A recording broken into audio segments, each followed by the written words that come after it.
Hello there, and welcome to Sleepy Traveler. I'm glad you've wandered into this little pocket of quiet tonight. Outside the noise of the day, the universe leans in close, full of oddities and wonders that rarely make a sound. Together, we'll drift through some of the strangest things the cosmos can offer. Places where gravity twists light, where stars behave like riddles, and where space itself seems to bend the rules. We won't rush or solve everything.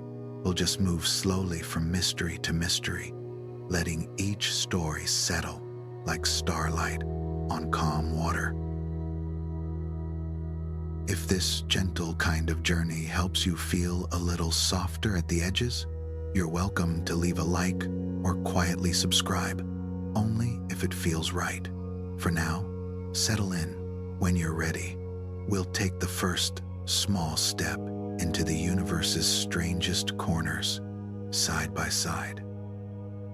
Out in the dark, the universe is full of quiet oddities, like secrets it only shares with those who linger a little longer in the night.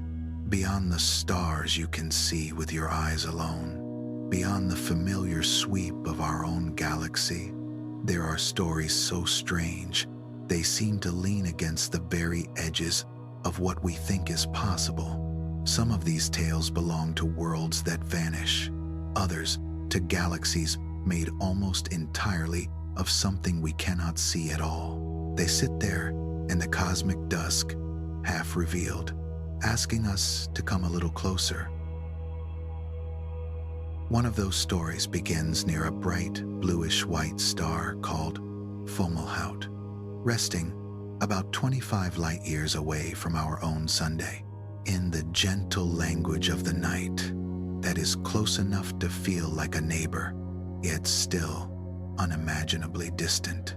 In the year 2008, astronomers pointed the Hubble Space Telescope toward this star and noticed something remarkable in the glow surrounding it.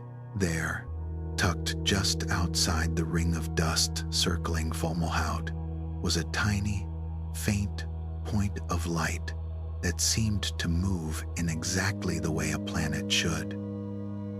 This was not the usual kind of exoplanet discovery.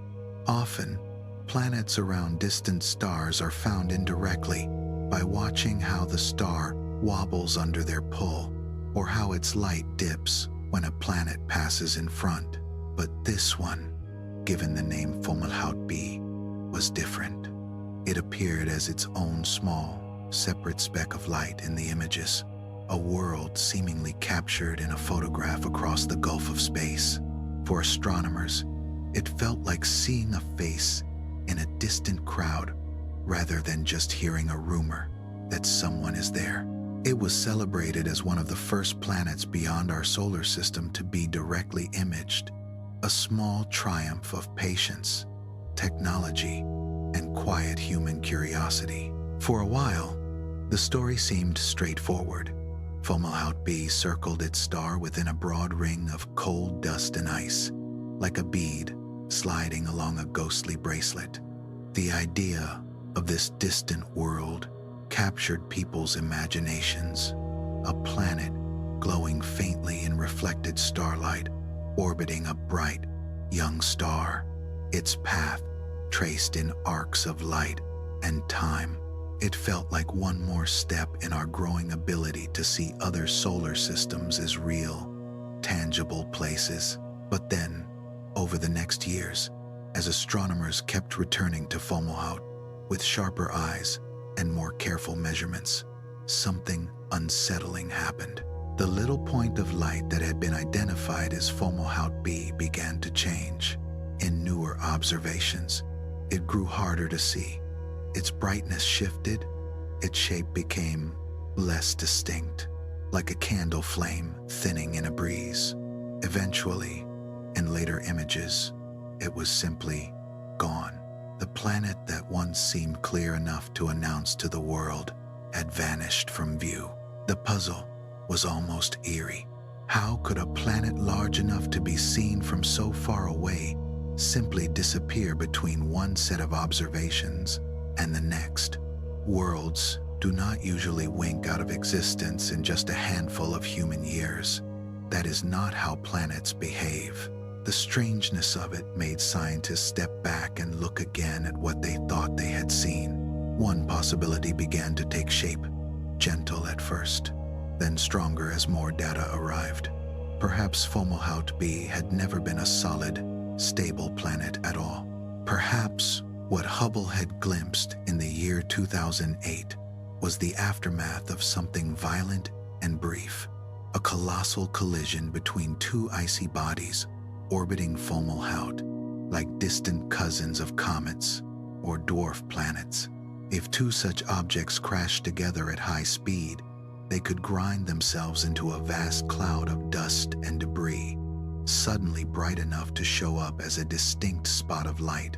In that picture, Fomalhaut b was not a world, but a wound, a fresh, expanding cloud of shattered ice and rock, briefly gathered into a dense clump that looked, in that moment, like a planet. Over time, the cloud would spread out, growing thinner and fainter, its pieces drifting along the star's gravity like smoke in a silent breeze. Eventually, it would become too diffuse to detect, dissolving back into the larger ring of dust around Fomalhaut. From our point of view, it would look exactly as though a planet had appeared and then quietly slipped away. It is a graceful explanation, and many astronomers find it convincing, but not everyone feels fully satisfied. There are still nagging details in the data, little mismatches between what we expect from a collision cloud and what the telescopes actually recorded. So another possibility lingers at the edges of thought, that Fomalhaut b might have been a true planet, and that something more dramatic happened to it. Some have wondered if the planet could have been torn apart by gravitational stresses, pulled and stretched until its structure failed. Others imagine a catastrophic impact with another large object, so energetic that the planet was essentially smashed to pieces. In these scenarios, Fomalhaut b would have died young, its remains flung outward and scattered into the surrounding disk. The debris could disperse quickly enough that, over a few years of observations, the once discernible point of light would fade beyond our reach. There is also the humbler idea that our instruments, as marvelous as they are, may have led us astray. Observing worlds around distant stars is a delicate art. The light we work with is faint, often drowned in the glare of the star itself. The images are full of artifacts and noise, like flecks on old film. It is possible that what looked like a solid, planet-like source of light in the year 2008 was instead a temporary pattern of dust, a ripple of gas, or even a combination of subtle errors and chance alignments. Something that mimicked a planet so well that it fooled even cautious observers. As our telescopes improve, and as new instruments look again at the Fomalhaut system, we may eventually learn which of these stories, if any, is closest to the truth. For now, Fomalhaut b sits in a kind of twilight between definitions. Was it a brief flare of debris, a real world destroyed in some cosmic accident, or simply a ghost in the data, a mirage born of light and expectation? We saw something once, shining faintly near that distant star. We are just not entirely sure what it was. There is a soft, almost philosophical question hiding here. Does the universe feel as though it is hiding something from us, or are we simply limited in the ways we can look? Every observation we make is a collection of tiny fragments, photons traveling for years upon years to reach our instruments, data points lined up in rows, curves traced on a screen. From those fragments, we try to reconstruct whole worlds, entire systems, grand events. Sometimes, the pieces fit together neatly. Other times, They refuse to lock into a single picture. The story of Fomalhaut b gently reminds us how much we still do not know. Even with our most advanced tools and careful methods, the universe continues to present us with mysteries that do not yield easily. Planets that seem to vanish, signals that appear once and never repeat, flickers of light that could be almost anything. Each one is a small humbling, a reminder that we are still learning how to read the sky. And yet, each puzzle also draws us onward. The uncertainty is not just a barrier, it is part of the invitation. Every time we struggle to interpret a faint signal or an odd movement of light, we are pushing the boundary of our understanding, testing our ideas against a reality that is older and stranger than any story we could invent. Another mystery, discovered in the year 2016, lives on a much larger scale.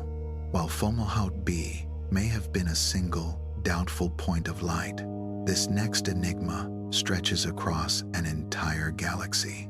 Astronomers studying the deep sky came across a hazy, faint smudge they named Dragonfly 44.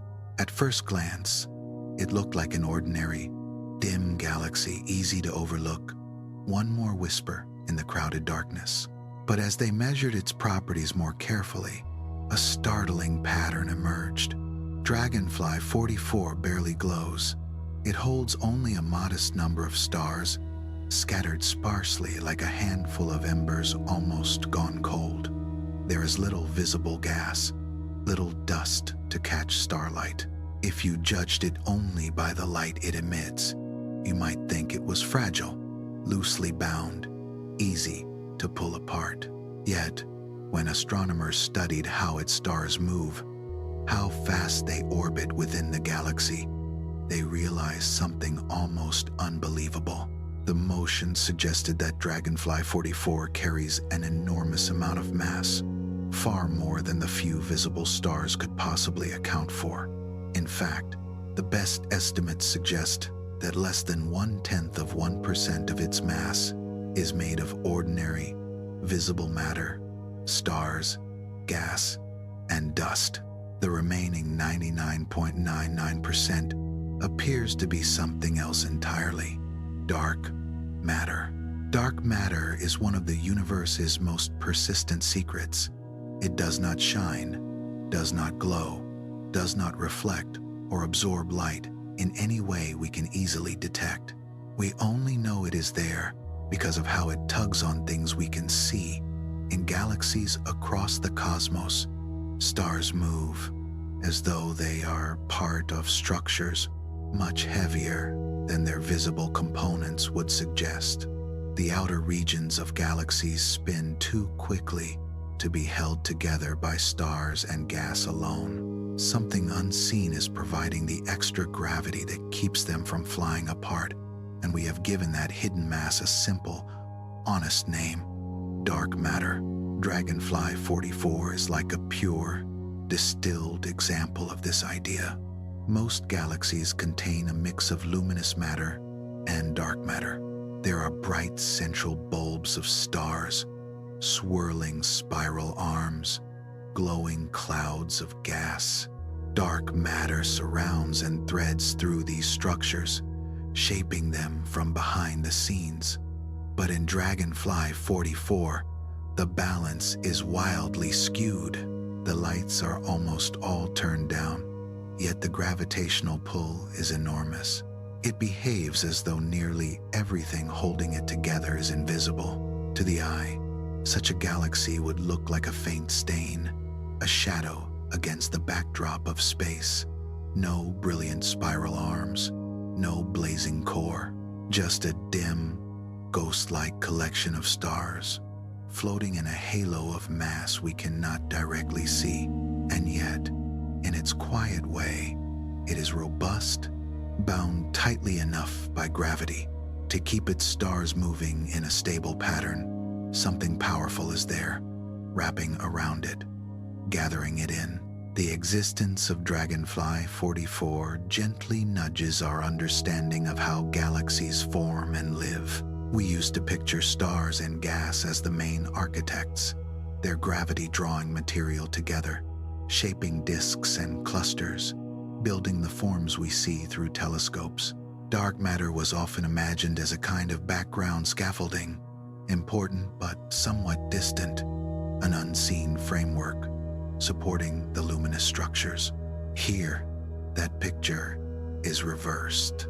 In Dragonfly 44, dark matter seems to be the main structure, the true skeleton of the galaxy, while the few stars it holds are like faint lanterns hung along a mostly invisible frame. It suggests that, in some corners of the universe, dark matter is not just a quiet partner, but the dominant presence around which everything else gathers. This realization adds another layer of wonder to the night sky. When you imagine a galaxy, you might picture bright spirals, glowing arms, star fields like silver dust, but there may also be galaxies like Dragonfly 44, where almost all of the substance is hidden, and the visible part is only a thin hint of the whole. It is as if the universe has written most of the story in invisible ink, leaving us to infer the paragraphs from a handful of glowing words. And yet, for all the clues dark matter offers through its gravitational pull, we still do not know what it truly is. It could be made of particles unlike anything we have yet detected in our laboratories, passing silently through ordinary matter, interacting only through gravity. It could involve physics that stretch beyond our current theories. For now, it remains a presence felt but not seen, a vast, quiet majority of the universe's mass that we can only trace by the way it shapes the paths of stars and galaxies. We know that it must interact with regular matter through gravity, but beyond that, its properties remain unknown. Galaxies like Dragonfly 44 linger in the mind long after the numbers and measurements fade. They are quiet reminders of how much of the cosmos we still move through in a kind of soft fog, seeing only silhouettes of the deeper structures beneath. We point our instruments into the dark and catch brief, delicate glimpses of how things are arranged, but so much of the true architecture remains hidden, like a city seen only by its scattered windows at night. For a long time, we tended to think that what we could see was what truly mattered. Stars burning, planets circling, clouds of gas glowing in soft colors, bright galaxies spinning like great wheels. These luminous things felt like the main characters in the story of the universe. But Dragonfly 44 whispers something different. If a galaxy can exist where almost all of its mass is invisible, held in place by something that does not shine at all, then the visible universe may be only a thin skin stretched over a much larger and stranger body. It invites a quiet question. If dark matter can gather itself into a structure large enough to cradle an entire galaxy, with only a scattering of stars as decoration, then how much are we missing when we only count what gives off light? Perhaps the deep scaffolding of reality is built from things we cannot yet touch or see directly. Perhaps the bright objects we love to photograph are just the lanterns hung along a framework of something darker, more elusive, and more fundamental. This leads some scientists to wonder whether dark matter might be tied to other open mysteries that have been with us for so long they almost feel like old companions. We do not fully understand why gravity behaves exactly as it does at every scale, from the fall of an apple to the dance of galaxies. We do not know precisely how the universe began or why it took the shape it did.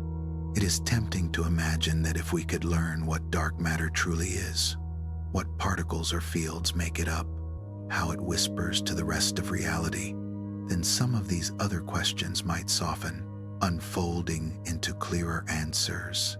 For now, though, Dragonfly 44 remains a silent enigma, hovering on the edge of our understanding. Its name suits it.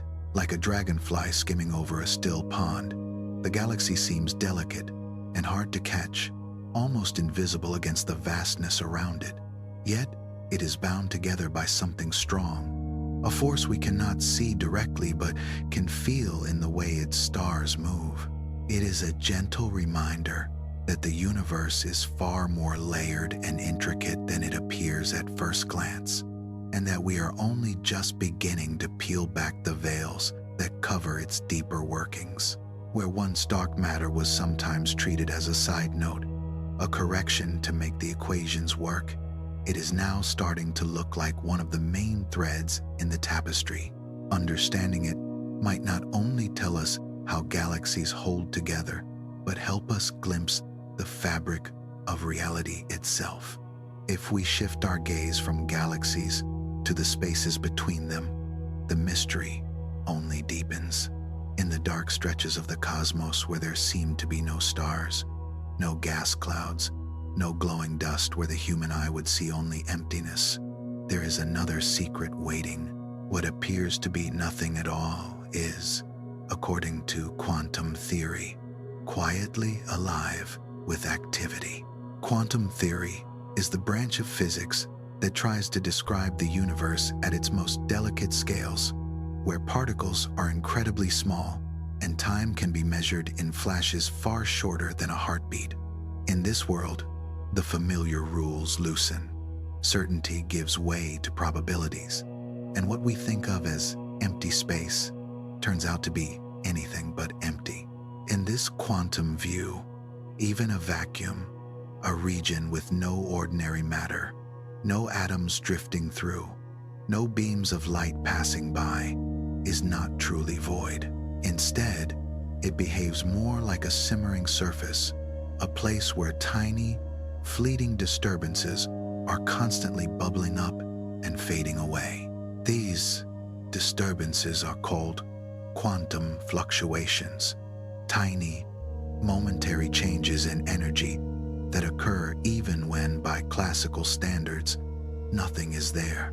From these fluctuations, pairs of particles can briefly appear as if the fabric of space has exhaled a small breath. These particles are often too small and too short-lived for us to detect directly. They spring into existence, exist for a whisper of time, and then vanish again, annihilating each other and returning their borrowed energy to the vacuum. To our everyday senses, that rhythm appear, disappear, appear, disappear feels impossible. But on the quantum scale, this restless dance is simply how space behaves. It is a strange idea to hold in the mind. We are used to thinking that something comes from something, and that nothing comes from nothing. The notion that particles can emerge from what we would call empty space and then slip away again pushes against our intuition. But the quantum world does not feel bound to our intuition. There, uncertainty reigns, and events can occur without a neat, visible cause. Even though these fluctuations are fleeting and microscopic, they are not just abstract fantasies. They have real, measurable effects. Their presence can influence the behavior of fields and particles, and careful experiments using extremely sensitive equipment have found traces of their impact. In subtle ways, this sea of temporary particles and shifting energies can leave small fingerprints on the larger structures of the universe. Some scientists have wondered whether this restless quantum activity in the vacuum might be tied to another large-scale mystery: the fact that our universe is not only expanding, but expanding faster and faster over time. This acceleration is often attributed to something we call dark energy, a name chosen because we do not yet know what it truly is. One idea is that the combined effect of countless quantum fluctuations in the vacuum could act like a gentle pressure, nudging space itself to stretch. Each tiny fluctuation would be almost nothing on its own, but together, over vast distances and unimaginable timescales, they might help push galaxies away from each other ever so slightly. This connection between the smallest scales and the largest, between flickers of energy in a vacuum and the fate of entire clusters of galaxies, is still a subject of active, careful study. The details are complex, and many questions remain. But the possibility that the quiet buzz of quantum fluctuations could be woven into the story of cosmic expansion is both humbling and beautiful. Some ideas go even further.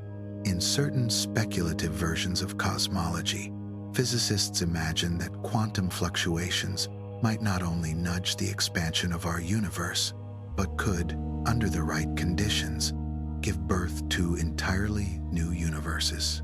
In these pictures, our universe might be just one bubble in a vast, unseen foam of universes, each with its own properties, its own stars and galaxies, perhaps even its own versions of physics. Maybe, in some distant region far beyond what we can ever observe, a quantum fluctuation grew large enough that it pinched off into a new reality, a separate space-time with its own story to tell. These ideas live at the edge of what we can test, in that soft boundary where science and deep speculation touch. Yet they arise from the same underlying lesson, that what we call nothing, in the quantum sense, is not truly nothing at all. In classical thinking, nothingness is a perfect absence, no matter, no energy, no space, no time. But quantum physics shows us that even when particles are absent and light is gone, the fabric of space-time itself holds structure. It is full of potential, always on the verge of flickering into activity. This leads to a question that is as old as human wonder. Can something really come from nothing? Quantum fluctuations seem to whisper that, on the smallest scales, the line between nothing and something is thinner and more flexible than we ever imagined. If the most empty regions of the universe are actually alive with invisible motions, with particles appearing and disappearing, then maybe our idea of emptiness is flawed. Maybe what we call nothing is secretly rich, filled with seeds that can, under the right conditions, grow into new forms of matter, energy, or even new universes. The implications do not stop at physics. They reach outward into philosophy, into the way we think about existence itself. For centuries, thinkers have argued about whether existence requires a cause, whether the universe must have come from something else, or whether nothingness is even a meaningful concept. Quantum fluctuations offer a small, shimmering window into a reality where the old distinctions blur. The universe, at its deepest level, may be telling us that the boundary between something and nothing is more like a mist than a wall. While these ideas swirl in the background, the universe continues to send us concrete, surprising visitors that sharpen our sense of wonder. In the year 2017, astronomers noticed an object drifting into our solar system that did not behave like anything they had ever seen before. It appeared suddenly in our surveys, already on its way past the sun, moving too quickly and along a path that made it clear. This traveler did not come from within our familiar family of planets and comets. It came from far beyond. The object was given a Hawaiian name, Oumuamua, which can be translated as scout or messenger from afar, who arrives first. The name fits softly, like a story told around a late-night fire. Here was a visitor from interstellar space, a piece of something that formed around another star or in some distant region between stars, passing through our neighborhood just once before slipping away again into the dark. Right away, Oumuamua set itself apart from the objects we normally see. Many asteroids and comets are lumpy and irregular, but they tend to be more or less compact, roughly round or potato-shaped. Oumuamua, as best we could tell from its changing brightness, was long and narrow, like an elongated shard, or perhaps even a flattened sliver. Some described it as cigar-shaped. Others imagined a thin, tumbling disk. Whatever the exact form, it was unlike any asteroid or comet we had closely studied before. Its strangeness did not stop there. As it swept through the inner solar system, astronomers watched it carefully, tracking its path as it approached the sun and then turned away. At first, its motion matched what gravity alone would predict. The sun's pull curved its trajectory, just as it would for any passing object. But once Oumuamua had passed perihelion, the point closest to the sun, and started its outbound journey, its behavior began to diverge from the simple path the equations forecast. The object was accelerating, just a little, but enough that careful measurements could not ignore it. It was as though some gentle, additional push was acting on it, helping it move away faster than gravity by itself would allow. For a comet, this would not be surprising. As a comet warms near the sun, ice buried beneath its surface can vaporize and jet out into space, acting like tiny, natural thrusters. This process, called outgassing, often produces a visible coma, a glowing envelope of gas and dust, and a long tail pointing away from the sundae. But in Oumuamua's case, there was no clear coma, no graceful tail stretching behind it, no obvious signs of gas streaming off its surface. The usual explanation seemed to be missing.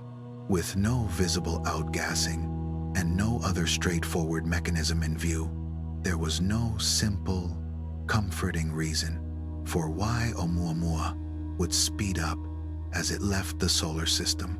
Gravity alone could not explain that small but stubborn change in Oumuamua's speed, and with no visible jets of gas or other obvious way to push itself along, the object quickly became the center of a gentle storm of debate.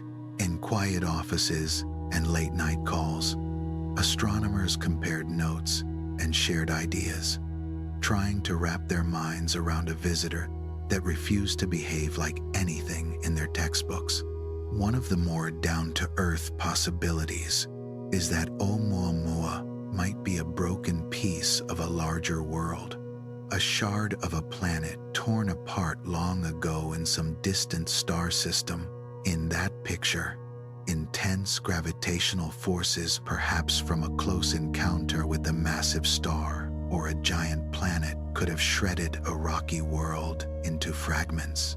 One of those fragments, stretched and reshaped by the violence, might have been flung out into interstellar space, wandering for ages before, by sheer chance, drifting through our solar system. That story fits nicely with the idea of an elongated, tumbling object, but it still leaves a quiet gap. It does not, by itself, explain the mysterious extra push that seemed to help Oumuamua on its way out. Another suggestion is that Oumuamua might be wrapped in a thin layer of hydrogen ice. As it warmed while passing near the sun, that fragile ice could gently turn into gas, slipping away into space and acting like an invisible thruster. This slow, even release might be subtle enough that it would not produce the bright, obvious tail we expect from typical comets, yet strong enough to account for the small acceleration astronomers measured. It is an elegant idea, but it comes with its own difficulties. Hydrogen ice in this form is not something we have clearly observed before, and the complete absence of visible outgassing remains a problem that refuses to be brushed aside. Then there is the more speculative thought, the one that catches the imagination even if it sits far from the center of scientific consensus. What if Oumuamua is not entirely natural? Could it be an artificial object? Perhaps a probe or a piece of technology crafted by another civilization and sent drifting or sailing through interstellar space? A few researchers, including a well-known astronomer from Harvard named Avi Loeb, have seriously entertained this possibility. In that view, the unusual shape and unexpected acceleration might be features of a design, not bugs of nature. Perhaps sunlight was pushing on a thin, sail-like structure. Perhaps the object was built to be light and responsive, gliding through space in a way no rock or ice chunk normally would. The idea that Oumuamua could be some kind of alien messenger is powerful because it touches something deep in us, the wish not to be alone. If an object from another star system can pass through our own, then the universe begins to feel a little more connected, as if the great dark between stars is less of a barrier and more of a highway. And if one such object could be artificial, then perhaps others could be as well. Most astronomers, though, hold gently to a more cautious stance. They point out that there is no direct evidence, no radio signals, no repeating patterns, no clear technological signature that marks Oumuamua as anything other than an unusual natural body. The alien probe idea, while fascinating, rests mostly on what we do not know, rather than on what we do. In science, absence of explanation is not the same as proof of something extraordinary. For now, the artificial hypothesis remains a possibility in the far background, not the main story. Whatever its true nature, Oumuamua has given us a soft but insistent reminder of how much we still do not know about the space beyond our sun's warm light. Its visit was brief. In only a few weeks, it slipped from being newly discovered to already too faint and far for our telescopes to study in detail. In that short window, we learned a great deal, but many questions remain open, hanging in the air like stars just below the horizon. Where did it originate? What processes shaped its odd form? Why did it move the way it did? The answers, if they exist, are now traveling with Oumuamua out in the dark between the stars. On a very different scale, another mystery takes the shape not of a wandering fragment, but of a vast absence. In a universe filled with galaxies, star clusters, and sprawling filaments of matter, there is a region so empty that it almost feels like a missing piece. This region is called the Boötes Void, a great hollow stretching roughly 700 million light-years across, so large that entire clusters of galaxies could line up inside it like grains of sand in a bowl. Voids are not unusual in the cosmic web. The large-scale structure of the universe looks, in a way, like a three-dimensional lace, dense knots, and filaments of galaxies surrounded by more open regions where matter is sparse. But even against this backdrop of natural emptiness, the Boötes Void stands out. When astronomers first mapped this patch of sky in the direction of the constellation Boötes, they were struck by just how little was there. Within this immense volume, only a small handful of galaxies have been found, far fewer than we would normally expect in a region of that size. It is as though someone had scooped out a giant sphere from the cosmic web, leaving behind a faint scattering of lights where there should have been a busy crowd. That strangeness has led some to wonder, half seriously and half in awe, whether something unusual might have happened there. Is there a property of this region that somehow prevents galaxies from forming? Did some ancient event sweep matter away, leaving behind a nearly pure void? Most of space, as we usually imagine it, is already a kind of nothingness. Galaxies sit in that darkness, like islands on an ocean, separated by distances so great that even light takes ages to cross them. But even compared to these already empty stretches, the Boetis void is exceptional. It is both enormous and unusually barren.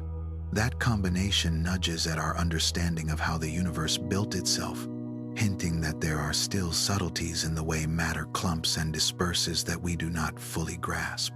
As astronomers continue to study this region, the Boetis void has begun to offer quiet clues about how large-scale structures grow.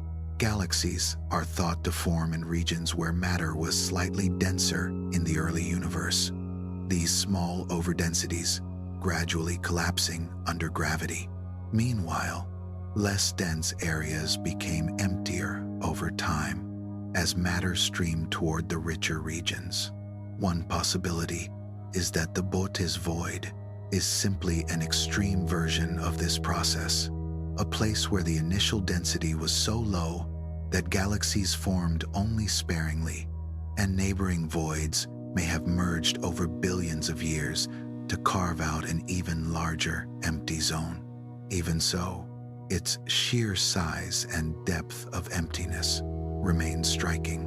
Why this void, in particular, is so much larger and emptier than most is still a live question. Another idea is that over cosmic time, galaxies might have migrated away from the region, drawn toward denser clusters like leaves carried by slow, invisible currents.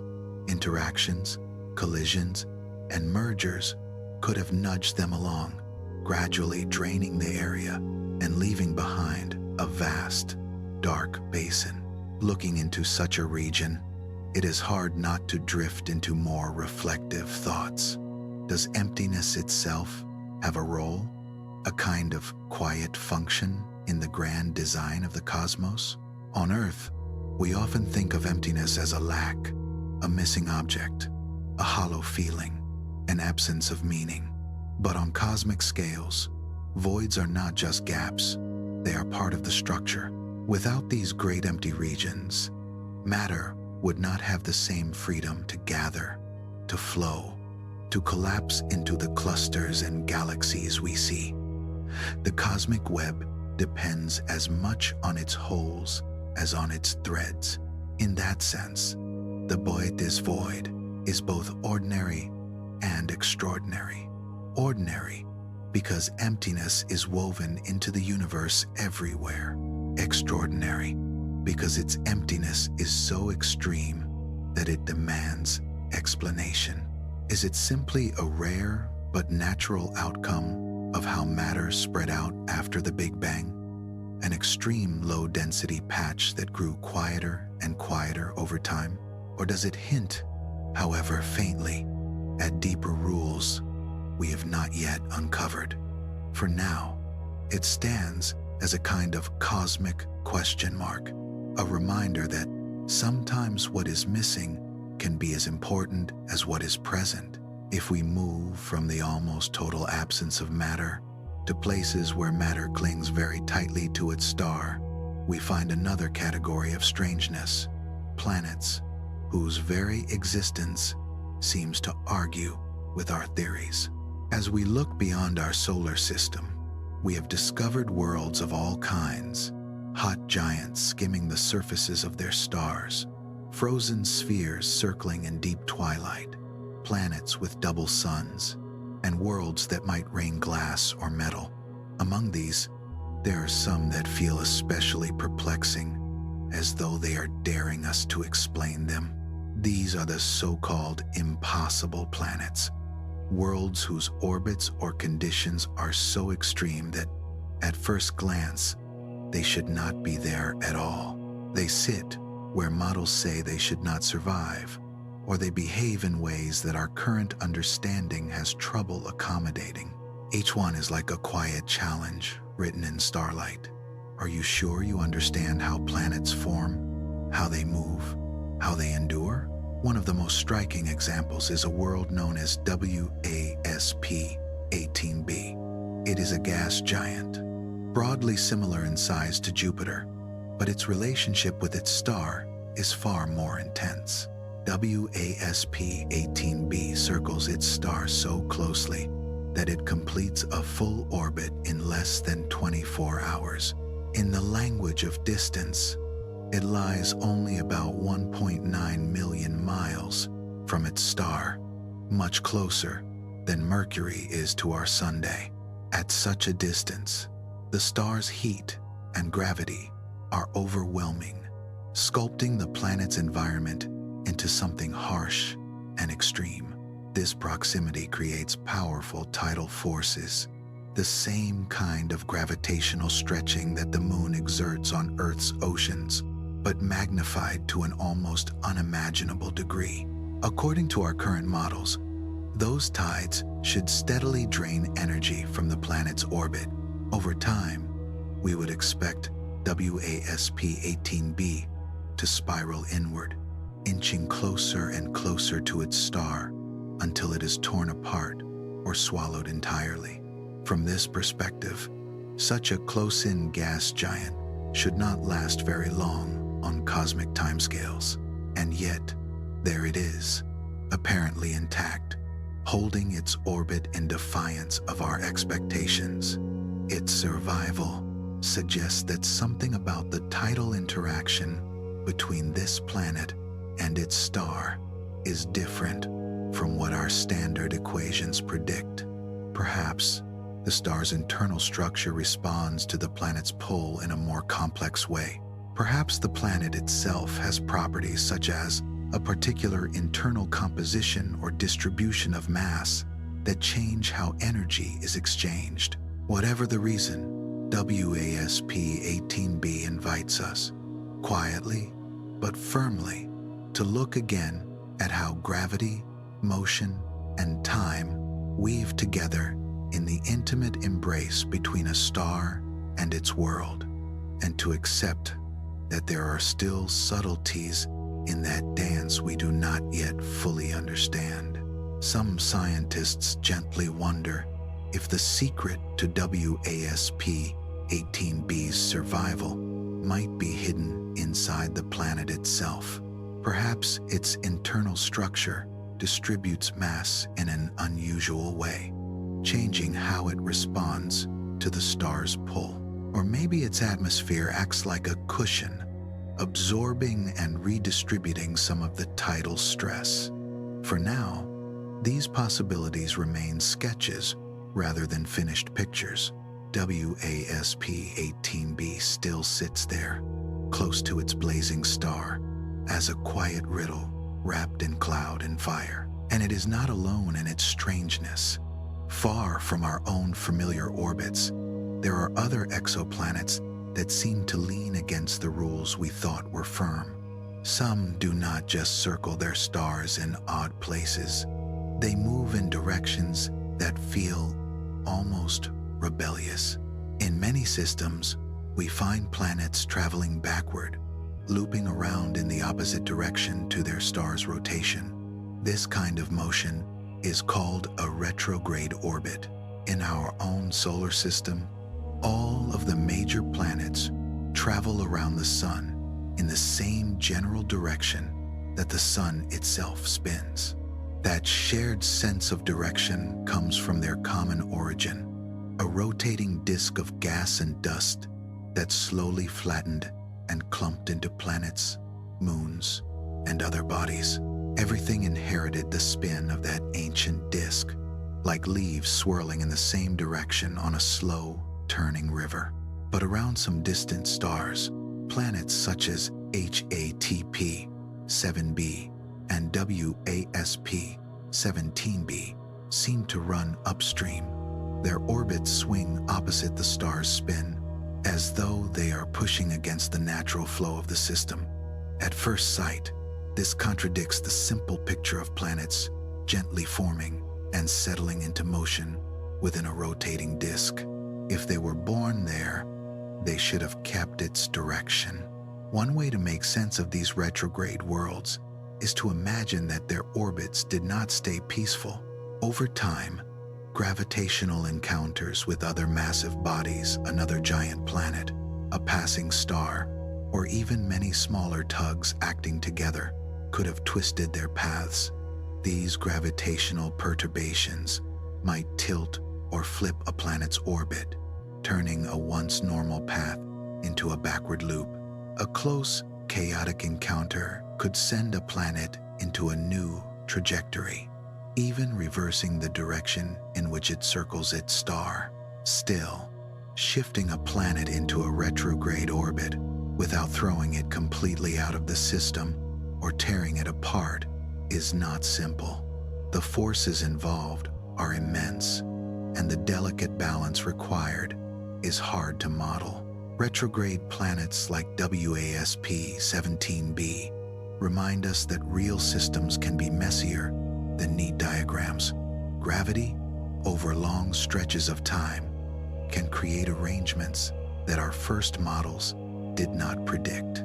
Some planets push the boundaries in yet another way by living unimaginably close to their stars. These worlds, often called hot Jupiters when they are large and gaseous, orbit at distances so small that their dayside temperatures soar to intense, scorching levels. A few of them trace such tight paths that they complete a full orbit in only a handful of hours, racing around their stars in a constant blaze of light. At such distances, the fierce radiation and heat from the star should strip away atmospheres, boil surfaces, and slowly wear the planet down. Our models suggest that worlds so close live on borrowed time, their orbits shrinking, their matter slowly eroded. And yet, some of these planets endure, like stones held near a fire that should have long since cracked them apart. Kepler 78b is one of the more haunting examples. It is a rocky planet, roughly similar in size to Earth, but its orbit hugs its star so tightly that its year lasts only a tiny fraction of a day. At such intimacy, the surface temperature is thought to rise above 2,000 degrees Celsius. Rock that would be solid on Earth might flow there like metal in a furnace, forming seas of molten stone under a sky filled with the glare of its nearby star. According to our current understanding, a planet in such an orbit should be spiraling inward relatively quickly on cosmic timescales. The gravitational interplay between the star and the planet ought to draw the world closer and closer until it is either shattered or swallowed. Yet Kepler 78b is still there, clinging to its perilous path. Its existence nudges scientists to ask how long a planet can truly survive in conditions like this, and whether our estimates of those lifetimes are missing something important. Taken together, these impossible-feeling planets ask deep questions about how worlds are born and how they manage to last. Much of our thinking about planetary formation and evolution has been shaped by what we see in our own solar system: a calm set of orbits, a particular spacing of planets, a relatively gentle history. But WASP 18b, HATP 7b, Kepler 78b, and others like them seem to come from a more chaotic, varied universe than we once imagined. They move through environments that look hostile to stability, yet they persist, quietly defying the forces that we thought should have undone them long ago. Their discovery has opened new paths of inquiry. Some researchers consider that these planets might not have always lived where we now find them. Perhaps they formed farther out in cooler, more ordinary orbits, and then slowly migrated inward over time. Interactions with disks of gas or with other planets could have nudged them closer and closer to their stars until they settled, at least for a while, into these tight, intense paths. In this view, WASP-18b's current position is not the place of its birth, but the end point of a long inward journey. Others suspect that the key may lie in the planet's own physical properties. Atmospheres that are denser or more layered than we expect, magnetic fields that are unusually strong, or internal structures that absorb and redistribute energy in unfamiliar ways. Any of these could help a planet endure more than our standard models predict.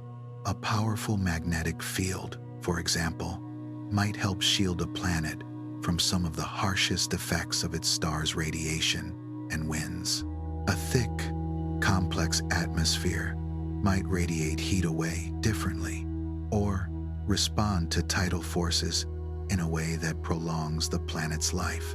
At the moment, many of these ideas remain possibilities rather than settled answers. Our instruments are only just beginning to glimpse the details of these distant worlds. Hints of atmospheric composition, faint signatures of temperature, subtle shifts in light that tell us how they move. Each new piece of data helps, but the full picture is still forming. These extreme planets sit at the edge of what we consider possible, gently insisting that our understanding of planetary science is still incomplete. While we are adjusting to the idea that planets can survive in such improbable arrangements, the universe offers yet another puzzle on a far grander scale. The I Eridanus supervoid, a region of space that seems to take emptiness to an almost unsettling extreme. In the great tapestry of the cosmos, there are places where matter gathers in richness, clusters of galaxies, nurseries of stars, great braided filaments of gas and dark matter. And then there are places where almost nothing seems to be. The I Eridanus supervoid is one of those places, a vast, cold expanse that stretches across nearly 1 billion light-years. Even by cosmic standards, that size is enormous. Within this volume, the number of galaxies appears to be far lower than expected, as though someone had gently scooped away much of the matter that might have filled it.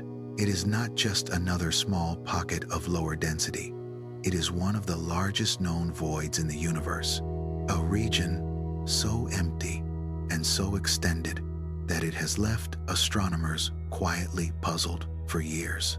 Most voids in the cosmic web are modest depressions, regions where the density of galaxies is a bit lower than average. They fit naturally into our models of large-scale structure, emerging as matter flows along filaments and into nodes, leaving behind spaces that are relatively bare.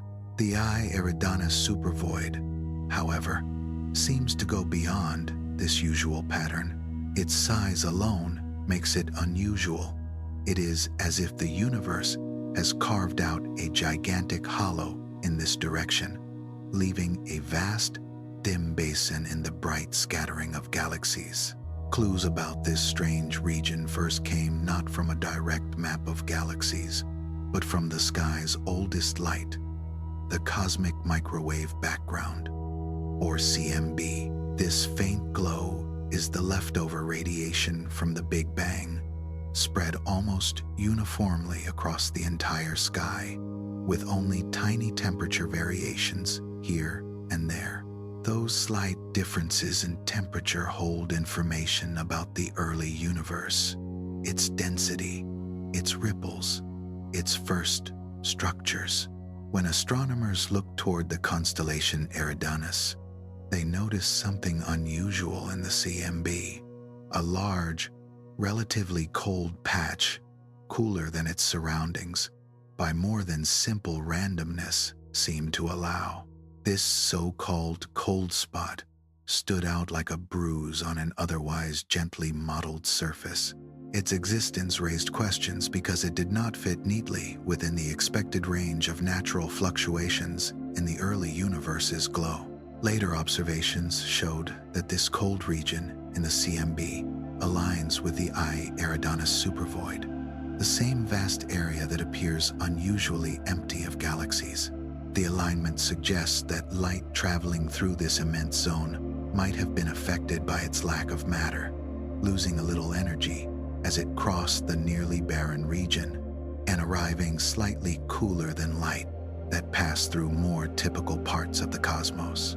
It is as if this part of space is not only emptier, but also subtly colder, less rich in the matter and energy that fill other stretches. Why this region is so different is still an open question. One gentle explanation is that the I Eridanus supervoid is simply an extreme case of a natural process. After the Big Bang, matter was not spread perfectly evenly. There were small variations in density. Over billions of years, gravity amplified those differences. Denser spots pulled in more matter and grew into clusters and filaments, while less dense patches lost matter and became emptier. The supervoid could be a particularly low-density region, one that, by chance, ended up more vacant than most, as matter streamed away to feed richer structures elsewhere.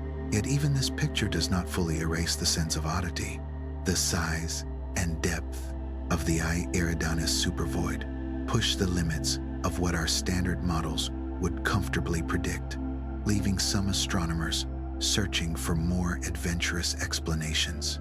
One speculative idea reaches out into the realm of the multiverse, the possibility that our universe might be just one of many, each with its own space-time and perhaps its own laws. In that scenario, if another universe lay close enough to ours in some higher dimensional sense, its gravitational influence could, in theory, tug on matter in our universe. Such a pull might drain material from a region like the one in Eridanus, leaving behind a huge, underdense area, a supervoid, and, perhaps, contributing to the cold spot in the CMB. The I Eridanus supervoid would then be, in a way, a faint imprint of another universe brushing against our own. This idea is highly speculative. There is no direct evidence for parallel universes, and the mathematics is subtle and complex. Many scientists approach it with careful skepticism. Still, the very fact that such possibilities are considered shows how unusual the supervoid appears. When an observation is strange enough, minds naturally wander to the edges of what might be possible. A less exotic, but still uncertain, idea is that dark energy, the mysterious component of the universe driving its accelerated expansion, might play a role in shaping such extreme voids. Dark energy makes up most of the universe's total energy content, yet we know very little about its true nature. If its properties are not perfectly uniform, or if it interacts with matter in ways we have not fully recognized, it could influence how galaxies and voids grow over time, perhaps helping to create especially large empty regions like the one in Eridanus. For now, this remains another path worth exploring, not a settled conclusion. The I Eridanus supervoid, with its vast size, its coldness, and its emptiness, sits as a quiet challenge at the horizon of our understanding. Whether it is simply an extreme outcome of known physics, a hint of new interactions, or even a subtle trace of realities beyond our own, it reminds us that the large-scale structure of the universe still holds surprises. And while we ponder these massive holes in the cosmic web, the universe offers us smaller, more intimate mysteries as well, single points of light that behave in ways we did not expect. In the constellation Cygnus, more than 1,400 light-years from Earth, there is a star that has captivated both astronomers and skywatchers with a different kind of strangeness. Its catalog name is KIC 8462852, but many know it simply as Tabby's star, after the astronomer Tabitha Boyajian, who helped bring its odd behavior into the spotlight. At first glance, Tabby's star looks entirely ordinary, just another distant sun among countless others. But what sets it apart is the way its light changes. Stars are usually steady beacons.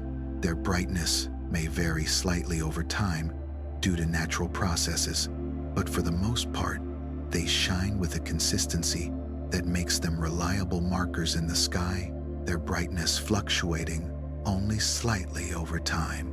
However, in the year 2015, researchers studying data from the Kepler Space Telescope noticed something quietly unsettling about Tabby's star. Its light was not the calm, steady glow they expected. Instead of small, regular changes, the star's brightness dipped in ways that were deep, sudden, and irregular. Stars can dim briefly when a planet passes in front of them, or when a cloud of dust drifts by. But the pattern of dimming here did not match those familiar cases. At times, the star's light fell by nearly 22%, a huge change for a star. A planet, even a giant one, would block only a small fraction of its star's light. To dim it by almost a quarter would take something enormous, and yet the dips did not repeat with the reliable rhythm a planet's orbit would produce. The light curve looked jagged and unpredictable, as if the star were shining through a moving, tattered curtain. This odd behavior sparked a wave of ideas. One of the most dramatic was the thought that an immense artificial structure might be crossing in front of the star. The phrase alien megastructure slipped out of science fiction and into careful scientific conversation. People pictured vast constructions encircling the star, perhaps built by an advanced civilization to capture more of its energy, something like a Dyson sphere or a loose swarm of giant collectors that would sometimes block our view. If that were true, Tabby's star would be more than a curiosity. Its flickering would be the first hint of intelligent life beyond Earth, written in shadows. The idea was thrilling, and it spread quickly because it touched that quiet wish that we are not alone. But excitement is not evidence. The alien megastructure hypothesis still has no support beyond the strange dimming itself. Searches for radio signals or other clear signs of technology have found nothing, and the irregular pattern of the dips does not fit neatly with a single solid object moving on a simple orbit. Most astronomers lean toward more ordinary explanations, still strange, but born from natural processes. One leading idea is that swarms of comets or fragments of comets might sometimes pass between us and the star. In that picture, a family of icy bodies, disturbed by some distant gravitational tug, could be falling inward on stretched-out paths, each surrounded by gas and dust. Unlike planets, which move in stable, predictable orbits and produce regular, repeating dips, a jumble of comets could create a pattern that looks messy and irregular. Their dusty envelopes could overlap, drift apart, and pass through our line of sight in clumps, causing dips of different depths and durations. The strange light curve might be the combined shadow of many small bodies rather than one large one. Yet this idea has problems of its own. To dim the star as much as we see, the total amount of material would need to be very large. So far, there is no direct evidence of such a massive swarm. no clear signs of the gas and dust we would expect. The comet explanation remains possible, but not entirely satisfying. Another natural suspect is dust of a different kind. Fine particles can scatter and absorb starlight, subtly changing how bright a star appears to us. If there were large, uneven clouds of dust around Tabby's star, drifting in and out of our view, they could, in principle, account for the irregular dimming. Some researchers have suggested that this dust might be the remains of a disrupted planet or moon, torn apart by the star's gravity and ground down into a shifting veil. In that scenario, loose streams of debris would orbit the star in clumps. As those clumps pass across our line of sight, they would block some portion of the light, creating complex dips. But for this to work, the dust would need to have special properties, not quite like the interstellar dust we usually study. Once again, the idea fits some pieces of the puzzle, but not all. There is also the possibility that the answer lies within the star itself. Some astrophysicists have suggested that Tabby's star might be going through a rare stage in its own life, one that we have not yet learned to recognize. Stars can become unstable as they age, with changes in their outer layers causing their brightness to vary. Usually, these variations follow patterns we know how to classify. Tabby's star, however, does not match any of the standard types of variable stars. If its odd dimming is caused by internal processes, perhaps involving magnetic fields, flows of hot gas, or other subtle motions in its surface layers, then we may be seeing a kind of stellar behavior that has only just come into view. That would mean our understanding of how stars live and change is still missing some important pages, and Tabby's star is quietly drawing our attention to them. Despite all these ideas, comet swarms, unusual dust, new kinds of stellar instability, and more exotic possibilities, no single explanation yet accounts for everything we see. Each hypothesis explains part of the story, but none cover it all. The star continues to flicker in strange ways, and our theories continue to circle, looking for a place to rest. The light from Tabby's star has been traveling for more than 1,400 years to reach us, and within that light are patterns we do not yet fully understand. The mystery is a reminder that the universe still has room to surprise us, even in the steady-looking points of light we think we know. The story of Tabby's star also shows how discovery now belongs to many hands. Its strange behavior was first noticed not by a single expert, but by volunteers taking part in a citizen science project.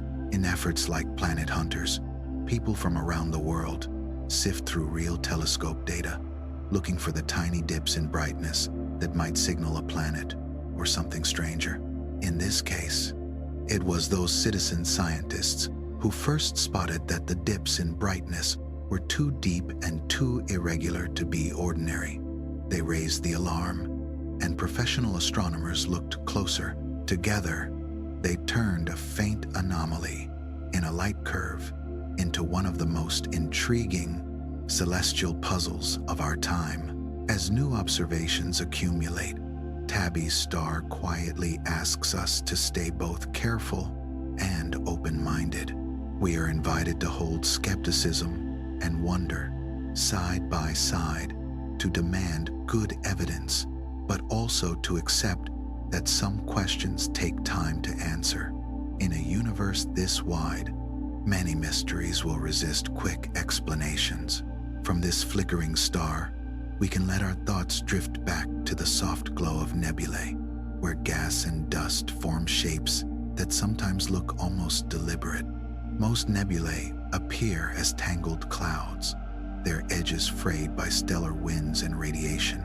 But within our own Milky Way, about 2,300 light-years from Earth, lies a nebula that seems ruled by geometry rather than chaos.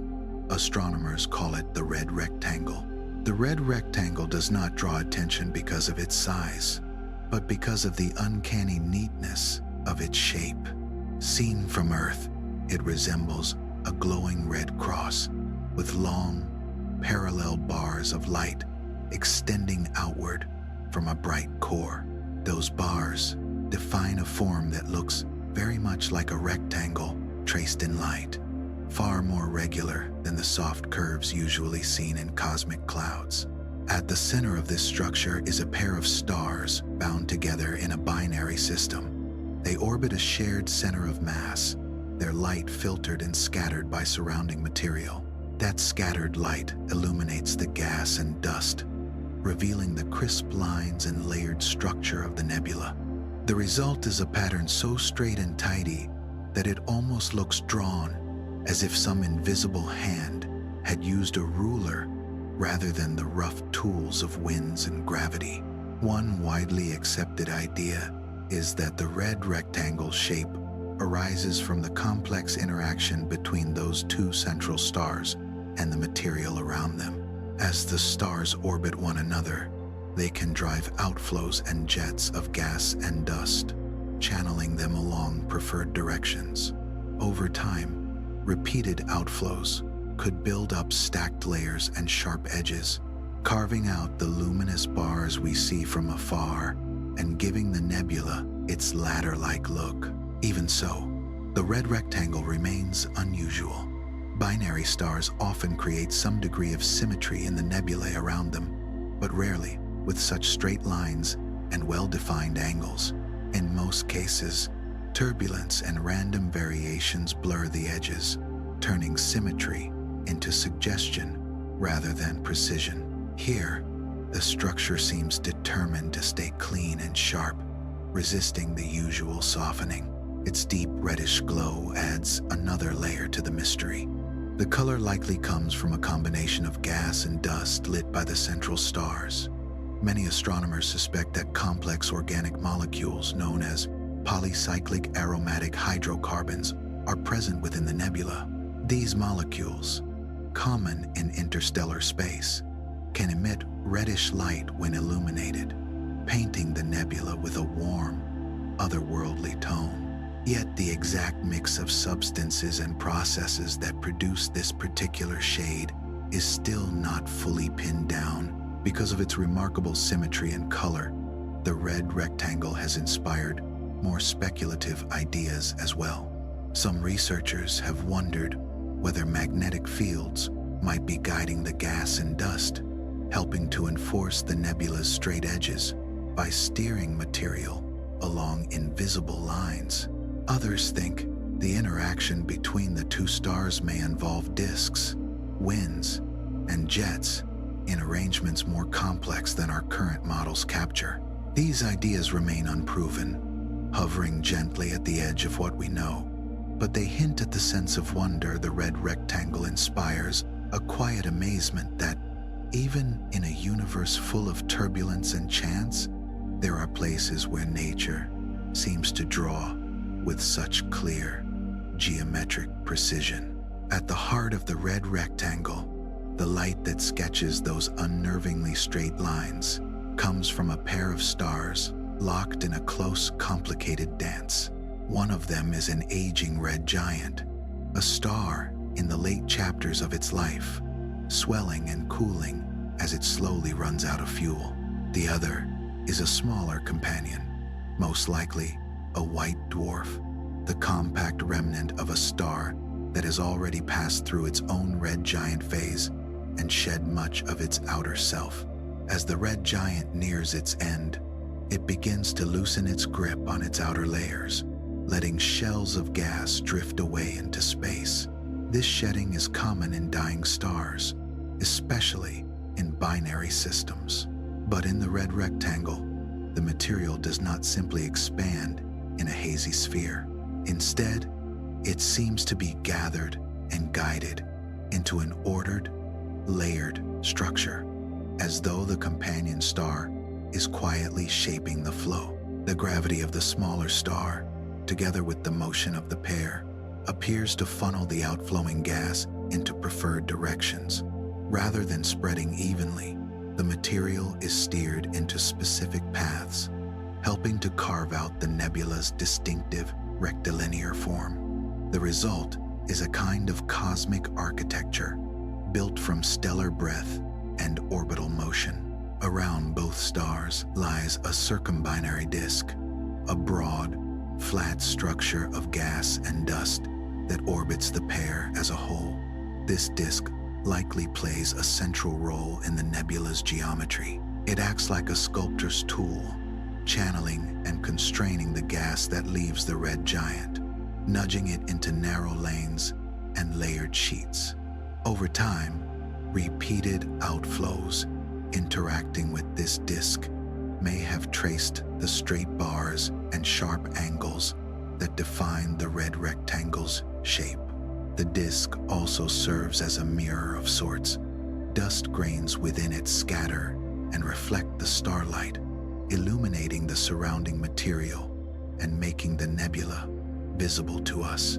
The glow we see from Earth is not just light shining directly from the stars, but light that has been filtered, redirected, and spread along the structures carved into the gas and dust.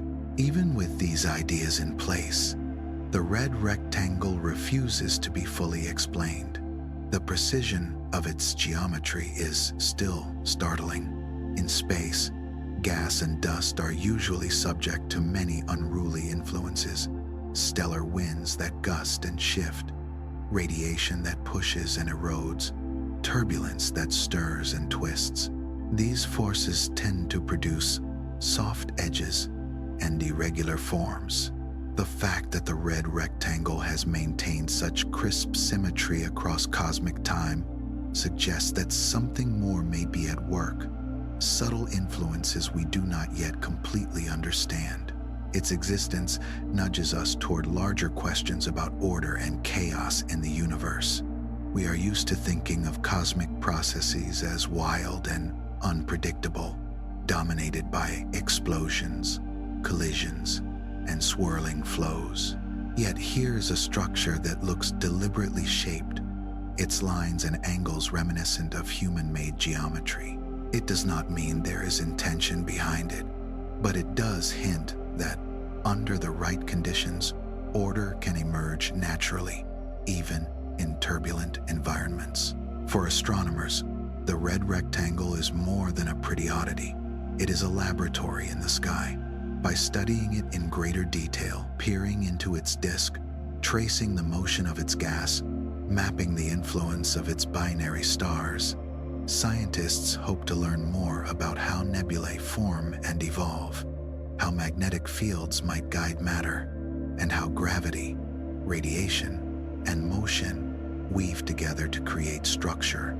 Each new observation adds a small piece to the picture, but the nebula's almost uncanny symmetry continues to sit just beyond complete understanding. From this precisely drawn cloud, our attention can drift outward to other kinds of wanderers and patterns, this time not of gas and light, but of entire worlds moving through the dark. Most planets we know are loyal to a star. They are held in place by its gravity, circling steadily through the light and warmth it provides. This is the image many of us carry: families of planets moving in graceful ellipses around bright suns, their paths predictable and bound. But scattered throughout the galaxy are worlds that do not belong to any such family. These are rogue planets, also called orphan planets, lonely spheres that drift through interstellar space without a parent star. They move in darkness, unlit, except by the faint glow of the wider galaxy. Their journeys slow and solitary. Because they are not illuminated by a nearby star, rogue planets are extremely difficult to detect.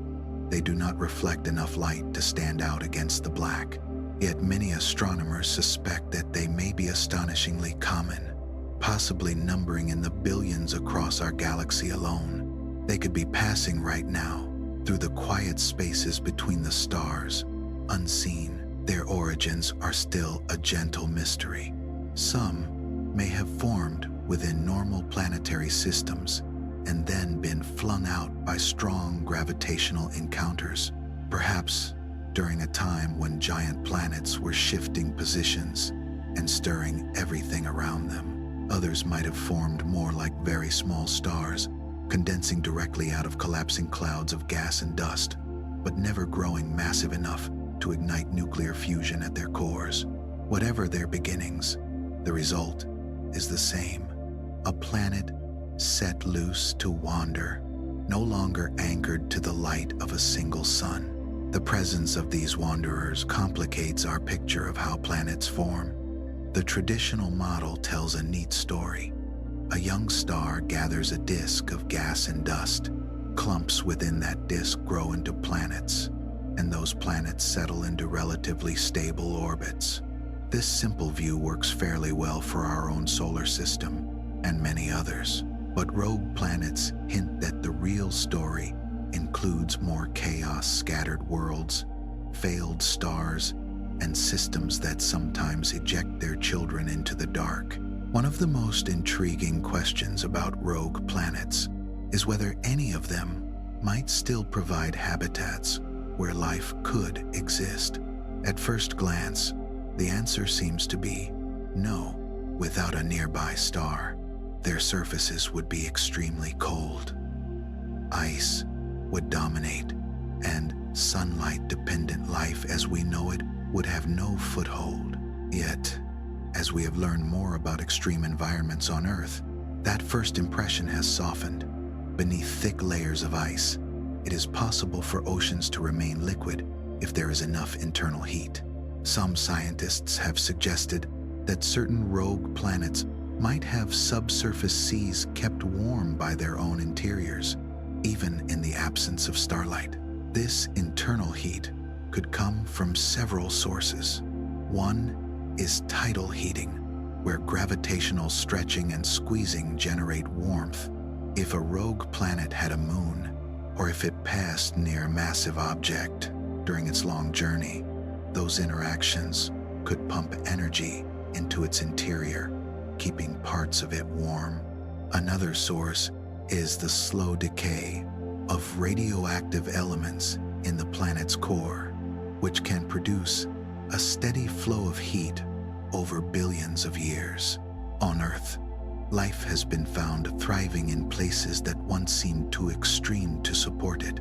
Deep beneath the ocean floor, in scalding vents on the seafloor, within thick ice, and inside rocks far from sunlight.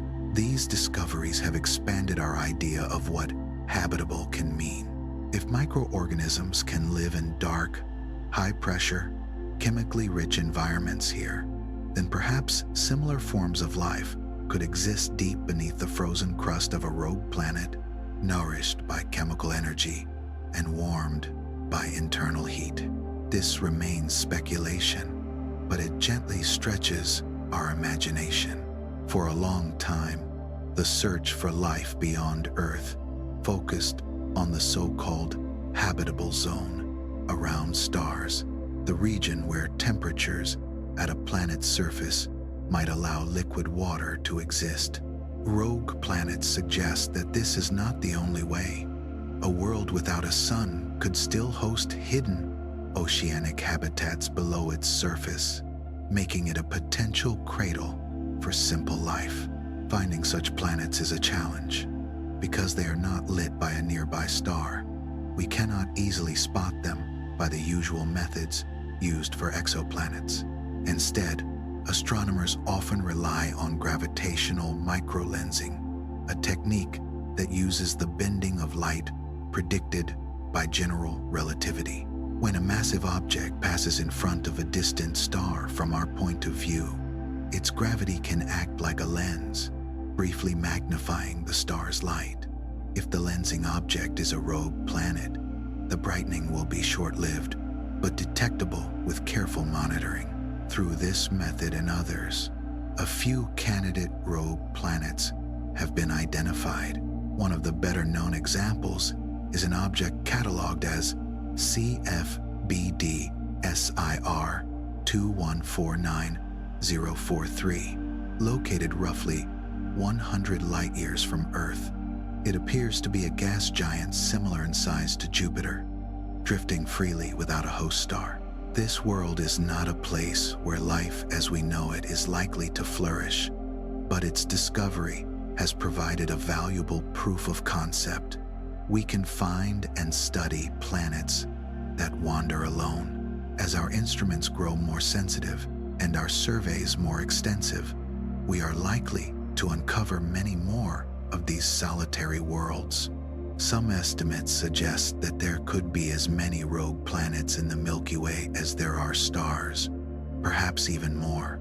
Among them may be rocky planets, icy spheres with hidden oceans, and gas giants swirling in permanent night.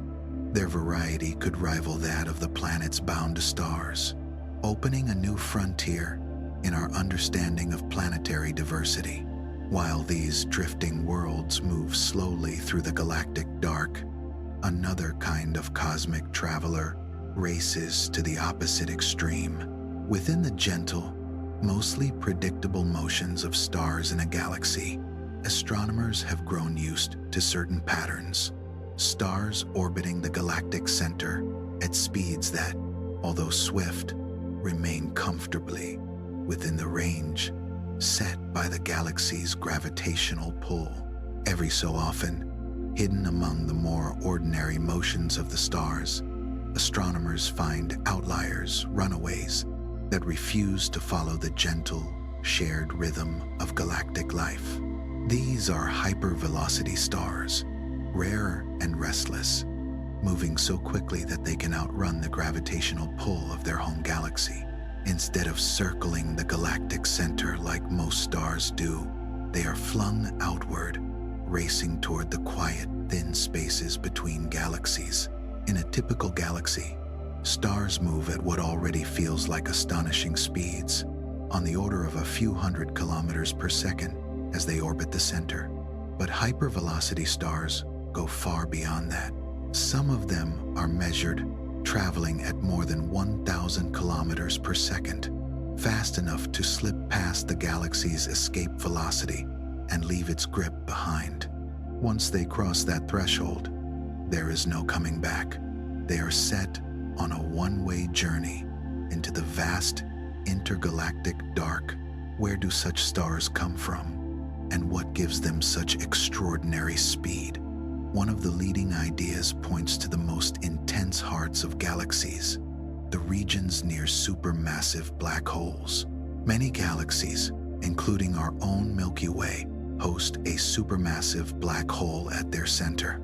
In the Milky Way, we call this central giant Sagittarius A star.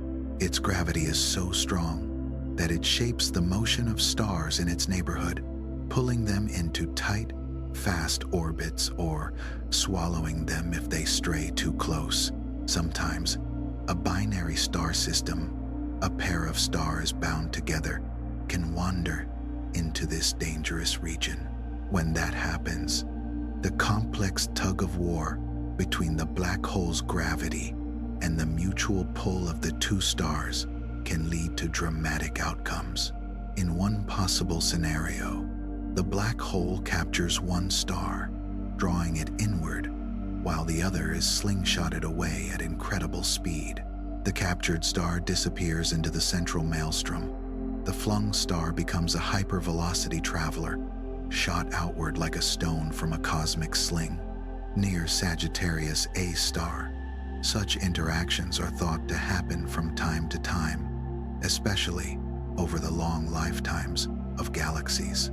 The black hole's immense gravitational field can accelerate a star to extreme velocities during a close encounter. If the star is pushed above the escape velocity of the Milky Way, it no longer belongs to the galaxy in the usual sense. It will not settle into another long orbit.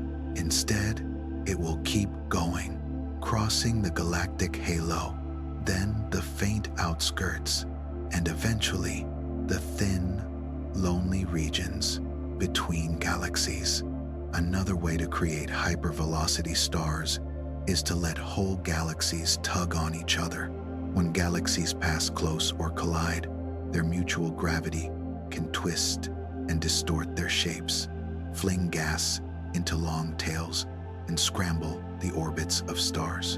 In these chaotic interactions, some stars can be accelerated to very high speeds, especially if they pass near massive objects like supermassive black holes in merging galaxies. A star caught in the wrong place at the right time can be thrown out not just from its own galaxy, but from the entire group of galaxies it once belonged to.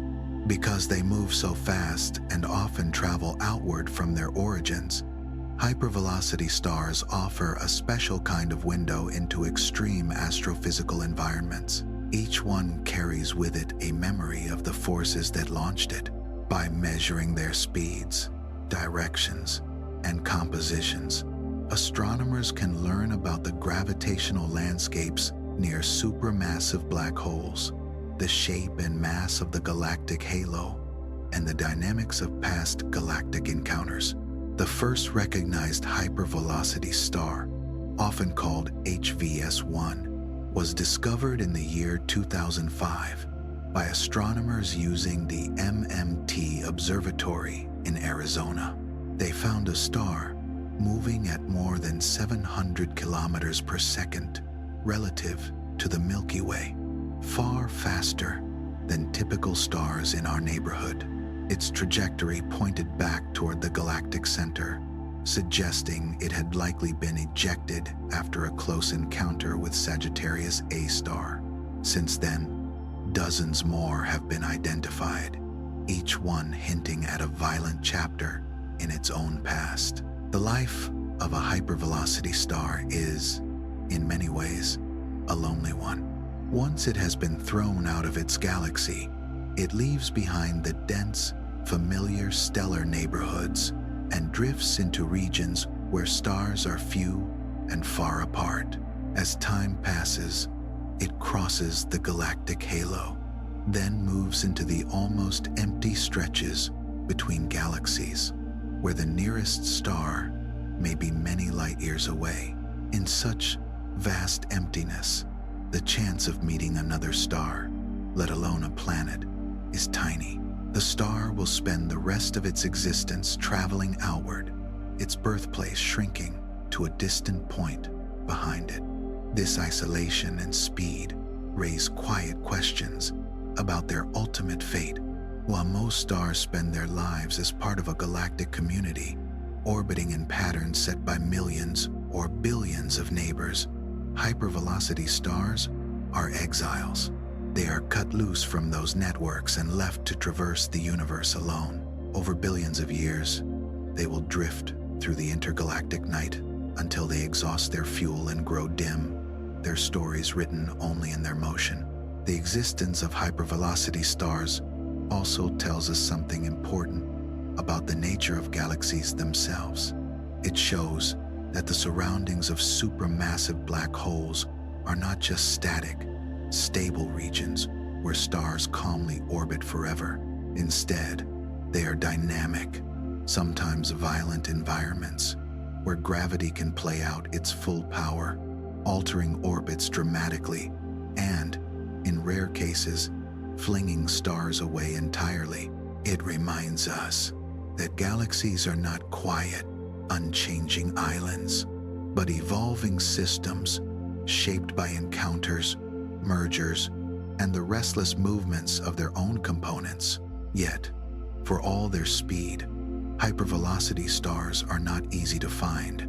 Many lie in the outer reaches of the galaxy, far from the dense, well-studied regions near the center and the spiral arms. They are often moving away from us, which makes them faint and difficult to measure. Until recently, our telescopes and surveys were not well suited to searching for such distant, fast-moving points of light.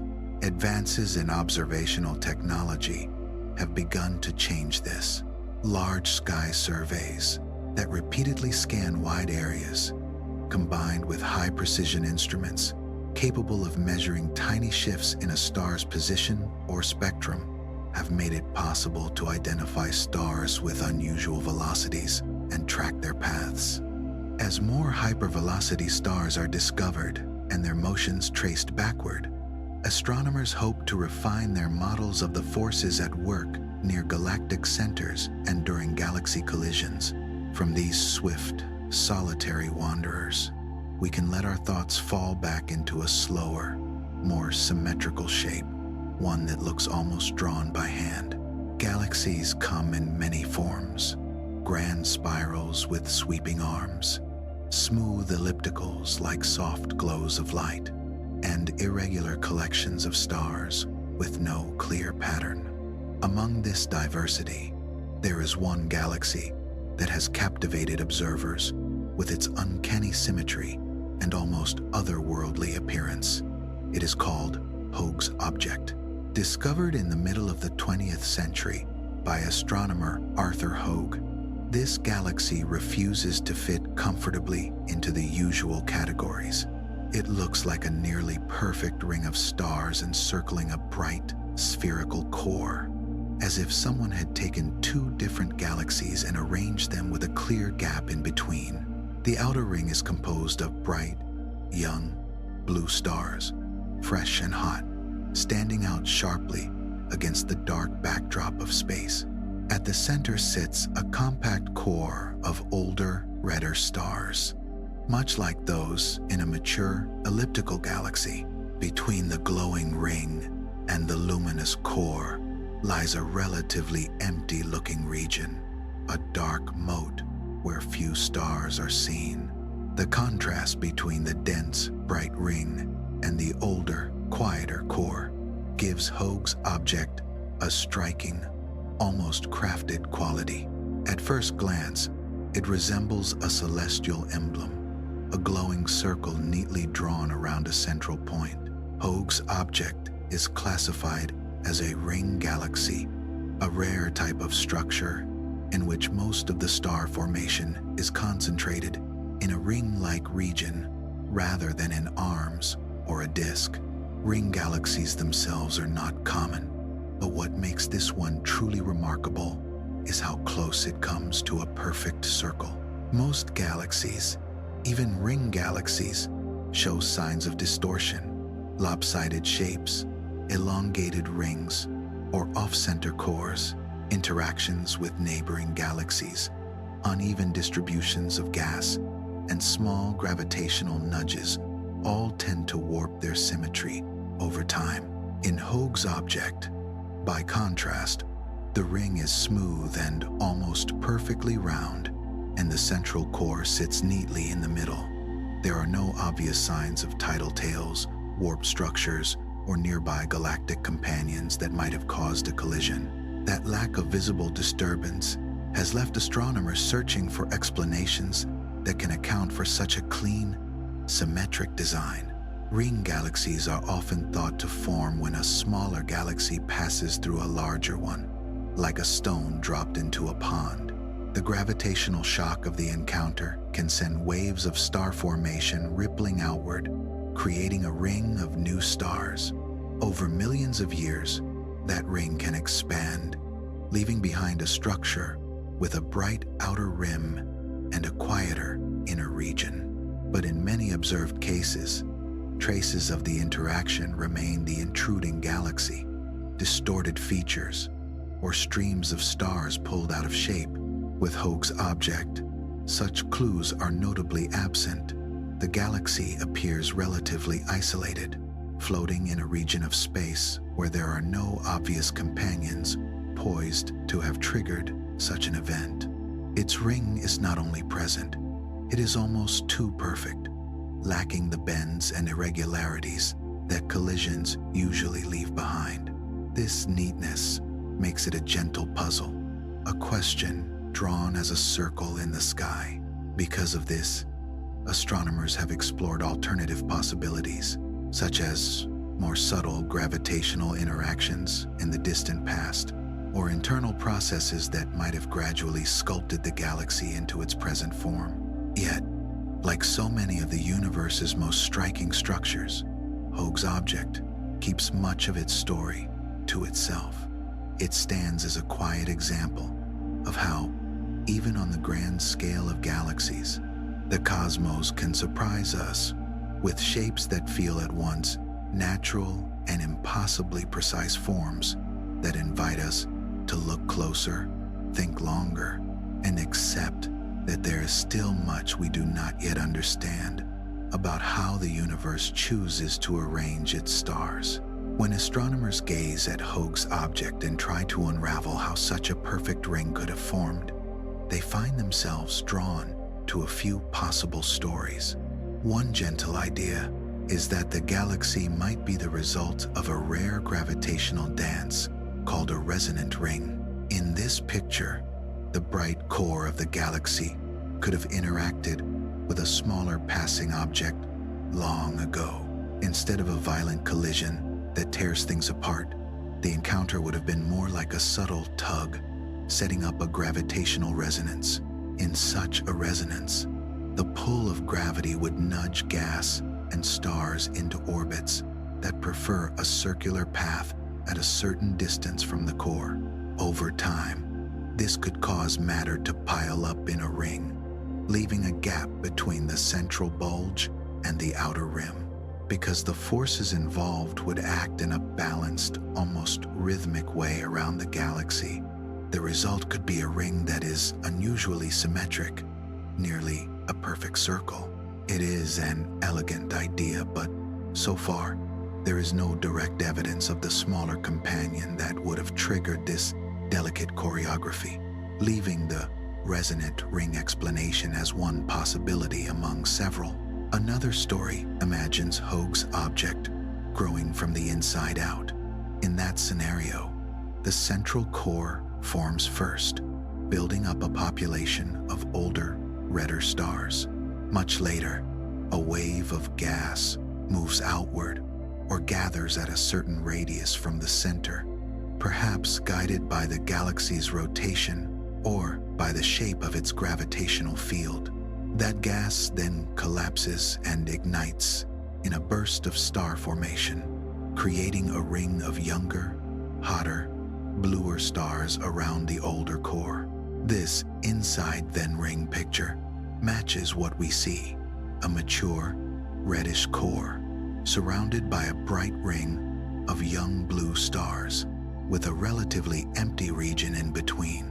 It explains the clear separation between the two stellar populations, but it does not fully answer the hardest question, the almost uncanny symmetry. Even in a model where gas settles into a ring, random motions and small disturbances usually leave their marks. Something about Hoag's object seems to have smoothed those imperfections away. What makes this galaxy feel even more special is that it is not entirely alone in its category. Other ring galaxies do exist, formed by interactions, waves, and collisions. Yet very few show the same level of symmetry. Most rings are slightly warped, stretched, or off-center. They carry scars of their past tidal tails, uneven brightness, hints of nearby galaxies that twisted them into shape. Hoag's object looks almost untouched, as though it has been left to sit quietly for a very long time. This raises gentle questions about how long such a structure can remain so ordered. Galaxies live in a universe that is anything but static.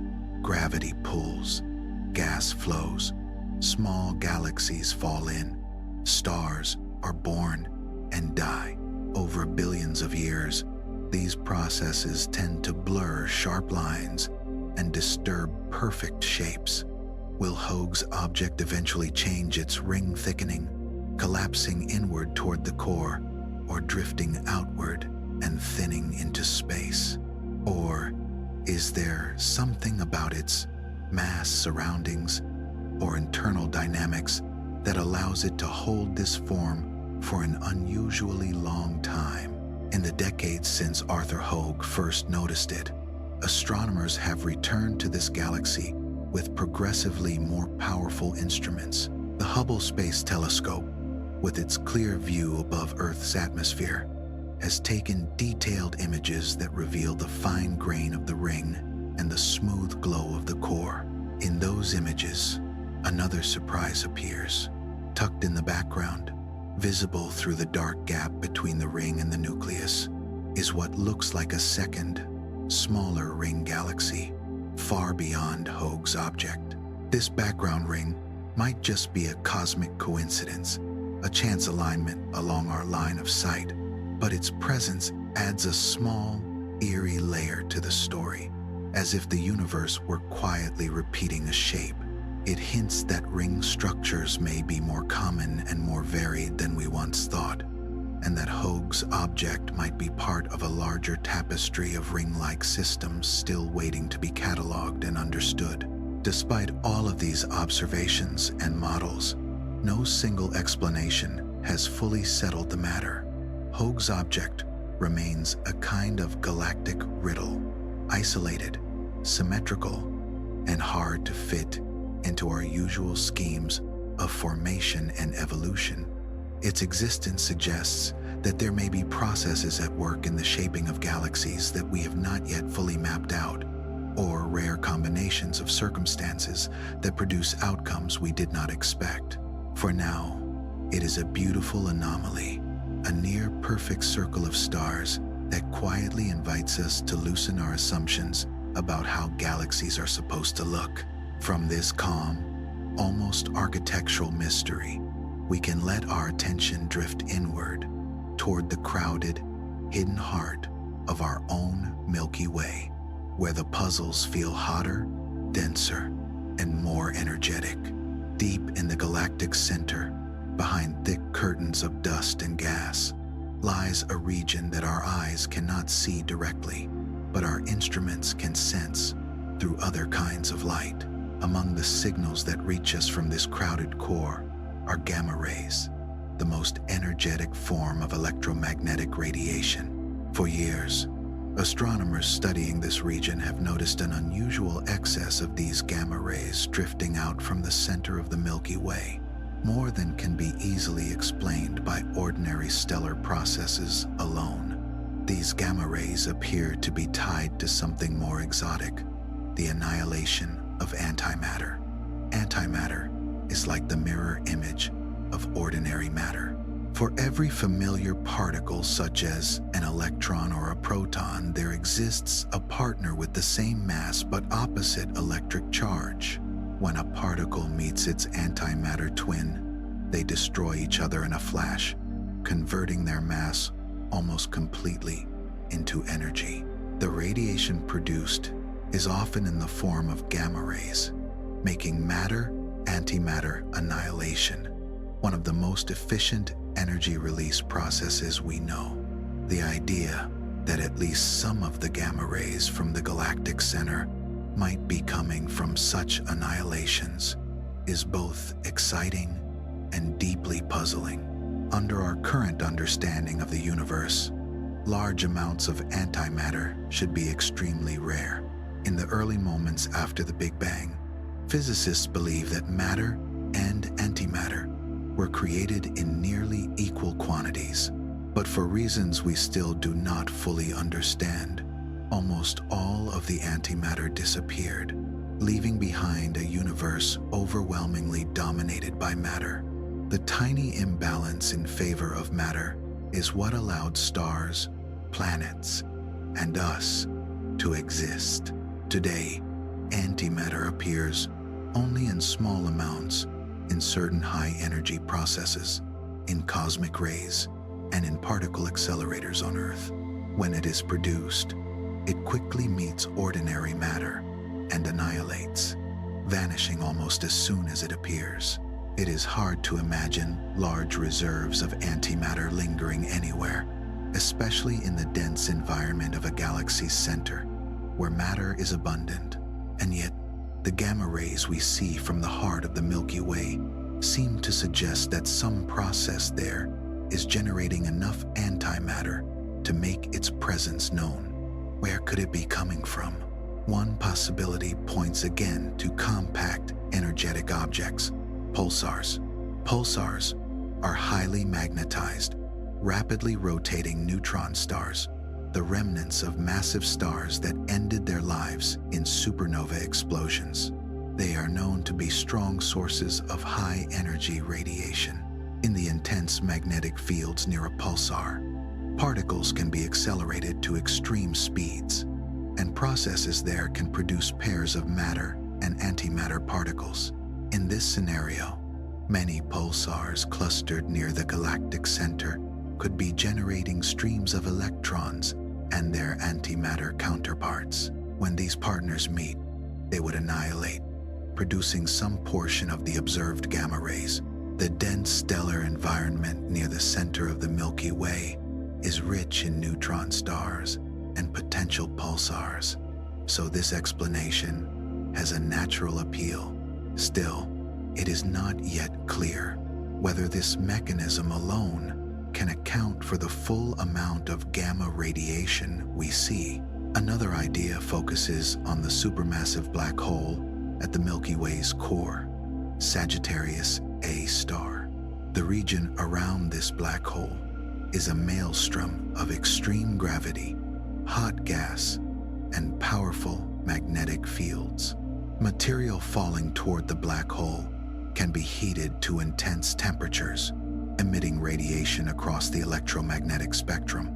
Some scientists have suggested that processes near Sagittarius A star might generate antimatter, perhaps through particle interactions in its accretion flow or jets, and that this antimatter would then quickly annihilate with surrounding matter, producing gamma rays.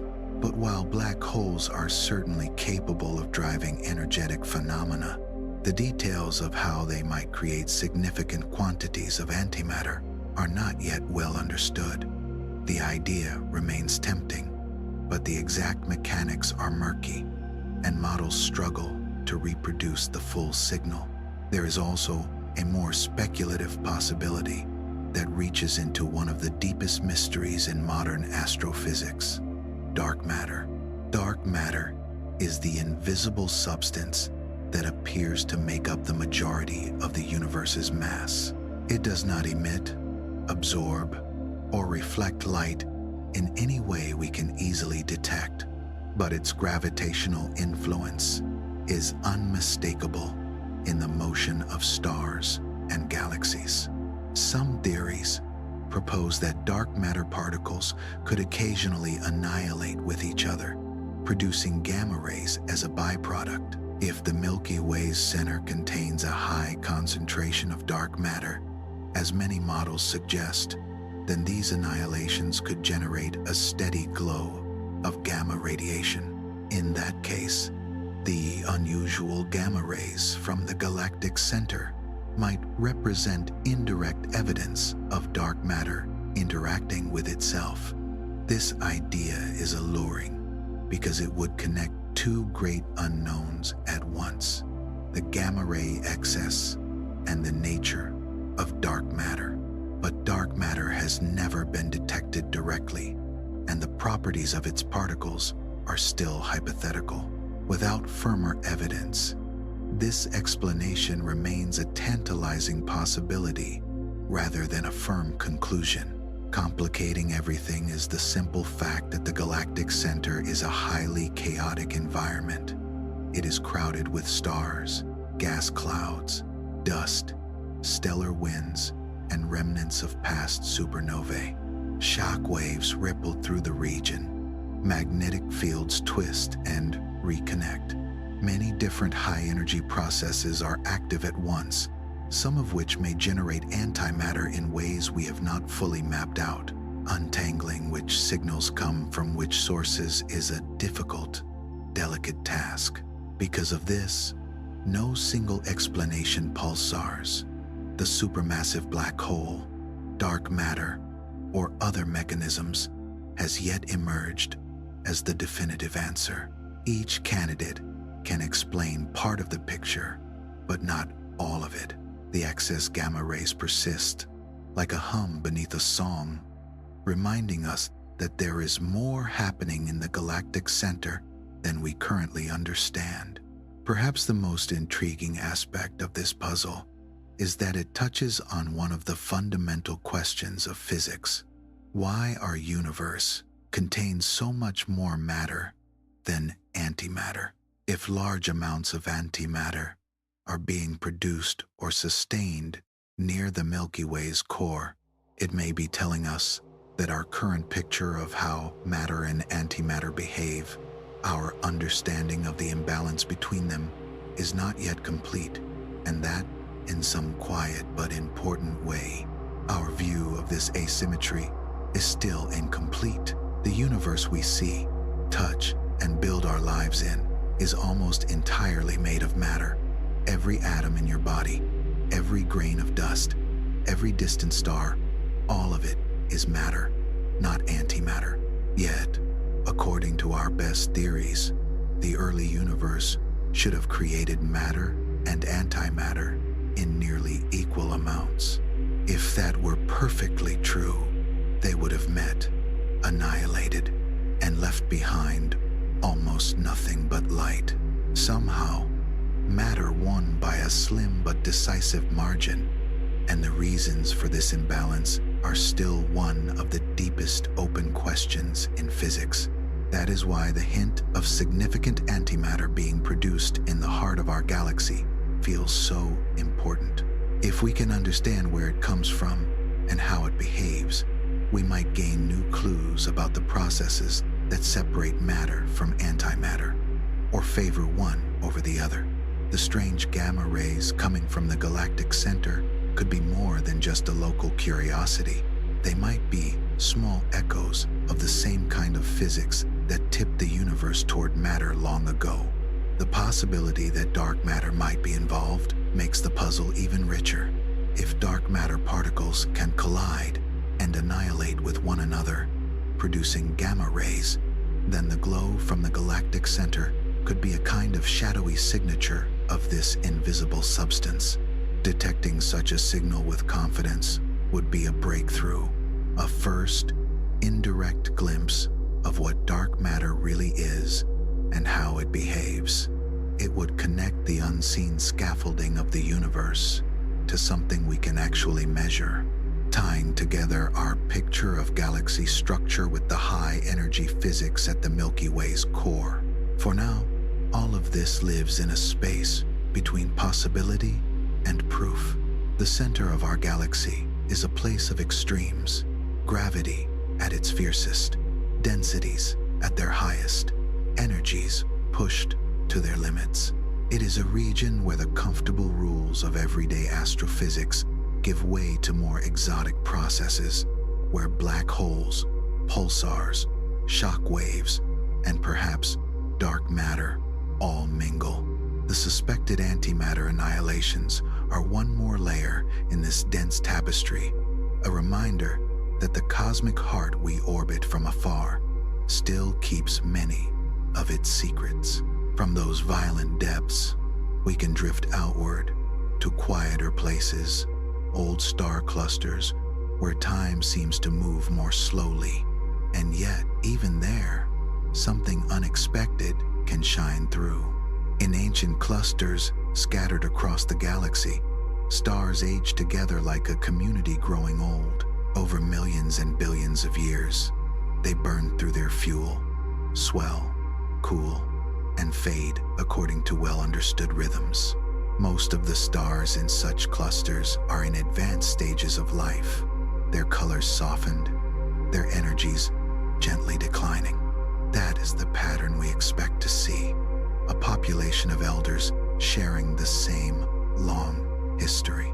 But sprinkled among these elderly stars, astronomers have found a handful that do not seem to fit. These odd ones shine with a bright, hot, blue light, the kind we associate with younger, more massive stars that have not yet spent much of their fuel. In clusters that should be uniformly old, these youthful-looking points stand out like latecomers. They are called blue stragglers. The name fits the impression they give. While most of their neighbors have moved along the expected path of stellar aging, the blue stragglers lag behind in appearance, as if they have somehow refused to grow old. They seem to have cheated the clock, remaining hot and luminous when they ought to be cooler and dimmer. Since the 1950s, when they were first noticed, astronomers have been asking a simple question with a complicated answer. How did these stars manage to look so young in such an old crowd? The leading idea is that blue stragglers are not truly young. They are stars that have been rejuvenated. In one picture, two stars in a dense cluster come too close and collide, merging into a single, more massive star. The merged star suddenly has more fuel, especially fresh hydrogen in its core. With this new supply, it can burn hotter and brighter again, taking on the blue color and energetic appearance of a younger star, even though its ingredients are old. Another way to achieve this rejuvenation is through mass transfer in a binary system. Imagine two stars orbiting each other over long spans of time. As one of them evolves and expands, it can begin to lose material to its companion. The receiving star slowly gains mass, pulling in hydrogen and other fuel, while the donor star is stripped down, eventually becoming a small, dim remnant, such as a white dwarf. The accreting star swells with new energy, brightening and heating up. To an outside observer, it looks like a surprisingly young blue star in an old cluster, a blue straggler, but its youth is borrowed, paid for with the mass of its companion. These two mechanisms, collisions and mass transfer, explain many of the blue stragglers we see, especially in dense globular clusters where stars are packed so tightly that close encounters are relatively common. Yet, not every case fits cleanly. Some blue stragglers do not show evidence of a current companion. In sparser regions, where collisions are rare, we still find a few blue stragglers, suggesting that other, subtler processes might also be at work. To untangle these stories, astronomers use a mix of careful observations and computer simulations. They study the motions of the stars, their spectra, their brightness changes over time. They try to determine which blue stragglers are in binary systems, which show signs of having merged, and which resist straightforward classification. The hope is that, by collecting enough details, patterns will emerge that reveal how often each pathway occurs. Blue stragglers are more than just curiosities. They help us probe the internal dynamics of star clusters, the frequency of close encounters, the importance of binary systems, and the ways stars can exchange mass. Clusters are among the oldest structures we can study, and they act as natural time capsules for stellar evolution. The presence, number, and distribution of blue stragglers in a cluster can hint at how crowded it is, how often stars interact, and how the cluster has changed over time. One well-studied example lives in the globular cluster known as M3, a dense sphere of hundreds of thousands of stars located tens of thousands of light years from Earth. Most of the stars in M3 are old, showing the colors and luminosities expected for their age. Yet, scattered among them are dozens of blue stragglers, bright pinpricks that defy the cluster's overall maturity. Because M3 is so dense, many of its blue stragglers are thought to have formed from collisions or close interactions, making it a key laboratory for understanding these processes. Over time, blue stragglers have also been found in less crowded places, open clusters where stars are more widely spaced, and even in the general field of the galaxy, far from any cluster at all. Their presence there complicates the story further, suggesting that mass transfer in binary systems can create blue stragglers, even where collisions are very rare. It hints that the universe has multiple ways of bending the usual rules of stellar aging. In a quiet way, blue stragglers remind us that a star's life is not always a straight line from birth to death. Interactions with neighbors, sharing mass, merging, or colliding can rewrite a star's story, giving it a second wind. Stellar evolution, it turns out, is not just an individual journey, but can be a social one, shaped by companionship and close encounters. From the long lives of stars and their surprising second chances, we can let our thoughts move down, past clusters and galaxies, into something far smaller and more abstract, the graininess of time itself. In our everyday world, time feels smooth. We divide it into seconds, minutes, hours, but underneath those familiar units, we imagine a continuous flow, like a river that can always be divided into smaller and smaller moments. Yet, when theoretical physics looks deep into the fabric of reality, down to where space and time may themselves be made of something more fundamental, it encounters an idea so distant from daily experience that it unsettles our sense of what time really is, a tiniest possible slice, beyond which the very notion of before and after may lose its meaning. Physicists have given a name to that imagined tiniest slice of duration, Planck time. It is meant to be the smallest meaningful unit of time, a flicker so brief that it slips far beyond anything we can measure or truly picture. If our everyday moments are like long, lazy waves on a beach, Planck time is more like the shimmer of foam at the very edge of the water, there and gone before we can focus on it.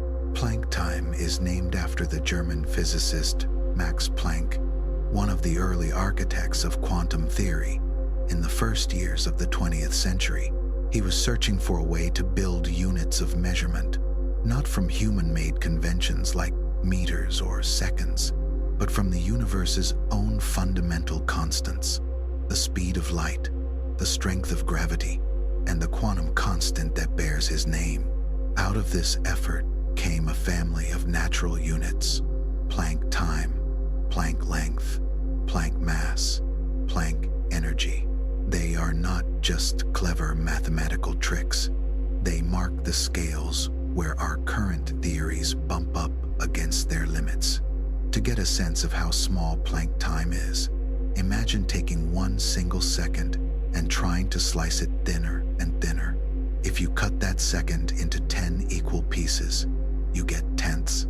Cut again, you get hundredths, then thousandths, and you can keep going down through smaller and smaller fractions. Planck time is what you reach if you keep dividing until numbers stop feeling like numbers and become almost pure abstraction. It is about 5.39 times 10 to the minus 44 seconds. Written out, that is a decimal point followed by more than 40 zeros before a meaningful digit appears. In that tiny span, light, the fastest thing we know, would travel only the distance of one Planck length, roughly 1.6 times 10 to the minus 35 meters. That is so small that if you enlarged an atom to the size of the observable universe, a Planck length would still be unimaginably tiny by comparison. At scales like this, the smoothness of reality begins to fray. Classical physics, with its continuous fields and neat trajectories, no longer gives a reliable story.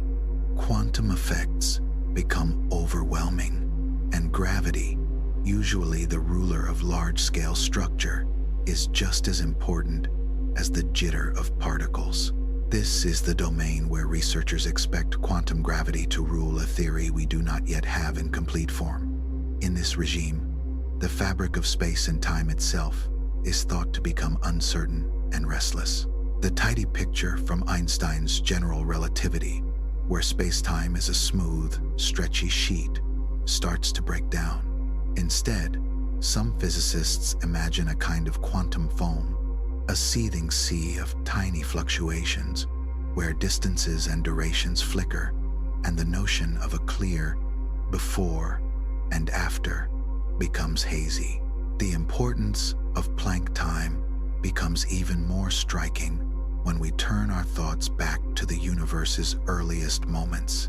According to the Big Bang story, everything we now see began in an extremely hot, dense state and then expanded. We can trace that expansion backward with our equations to very early times, fractions of a second after the beginning, and they work well. But if we keep going down to the first handful of Planck times after the Big Bang, our familiar theories begin to fail. That earliest interval is often called the Planck era. It is believed to have lasted for only a few Planck times, a whisper of duration compared to the age of the universe. In that era, temperatures and densities would have been so extreme that quantum effects and gravity were tangled together in ways we cannot yet describe with certainty. Space, time, and matter may all have existed in a clouded, highly uncertain state, more like possibilities than solid facts. We cannot look back and see the Planck era directly. Light from that time cannot reach us in any clear form, and our instruments have no way to probe such tiny intervals or distances. The best we can do is let our theories reach toward it, knowing that they are incomplete. Some proposals suggest that space and time themselves were not yet smooth entities, but more like a frothing foam of fluctuating geometry. In that picture, the universe would be fundamentally unlike the one we now know, a place where the usual ideas of cause and effect, of one moment leading gently to the next, may not fully apply. This leads to a bold suggestion. Perhaps time is not truly continuous at all. In our daily lives, it feels like a flowing stream, but at the deepest level, it might be more like a string of beads, discrete, tiny units with nothing in between. If that is the case, then Planck time would be the size of one such bead, the smallest interval that has physical meaning. Between one Planck tick and the next, the concept of time passing might simply not make sense. From there, the questions become as philosophical as they are physical. Is time something that exists independently, ticking away whether anything happens or not? Or is it a way we describe relationships between events, a pattern our minds impose on change? Does the universe carry a hidden clock that counts in units of Planck time? Or is that idea itself a metaphor that breaks down when we try to push it too far? Classical physics often treated time as absolute, a universal stage on which events unfold, unchanged by what those events are. Relativity softened that picture, showing that time stretches and bends. Near massive objects like black holes, clocks slow down. For observers traveling at high speeds, time dilates. In this view, time is woven into space, forming a flexible, four-dimensional fabric we call space-time, shaped by energy and mass. At the scale of Planck time, even this refined picture may not hold. Space-time itself becomes subject to quantum uncertainty, possibly no longer a smooth continuum, but something grainy or emergent. Some theories suggest that time may not exist in any fundamental sense at this level. Instead, what we experience as the flow of time could arise only when we step back and look at large collections of events, where the wildness of quantum behavior averages out into something that feels regular and directional. In that view, Planck time is not a tick of a cosmic wristwatch, but the smallest meaningful step of change, a minimum unit in the unfolding of interactions. Events would not slide along a perfectly smooth axis. They would hop from one quantized moment to the next. The familiar image of time as a line might be more like an illusion created by our limited perspective, a useful map that does not quite match the fine-grained territory underneath. Ideas like these sit far from everyday intuition. For most of human history, time has seemed like the most straightforward thing of all. Sunrise following night, seasons turning, aging faces, ticking clocks. The introduction of Planck time, along with the strange lessons of quantum mechanics and relativity, suggests that beneath that comforting surface lies something far more subtle and fluid. Time, which we once imagined as an unshakable background, might itself be a kind of emergent story the universe tells at large scales, a story that fades when we try to zoom in too far. Even if we never directly observe the universe at the scale of Planck time, the concept shapes the questions we ask. It marks a boundary where our current understanding falls silent and where a new, unified theory is needed, one that can hold quantum mechanics and general relativity together in a single, coherent framework of quantum gravity. Such a theory would not just describe particles or planets. It would describe the fabric of space and time themselves, including what happens at the tiniest scales and earliest moments. Until that framework is found, Planck time remains a kind of soft horizon for our knowledge. Beyond it, our equations blur and our language strains. But that horizon is also an invitation, a reminder that there are still regions of reality untouched by our understanding, where the universe may be doing something entirely unexpected, quietly, in intervals so small they might as well be whispers at the edge of time.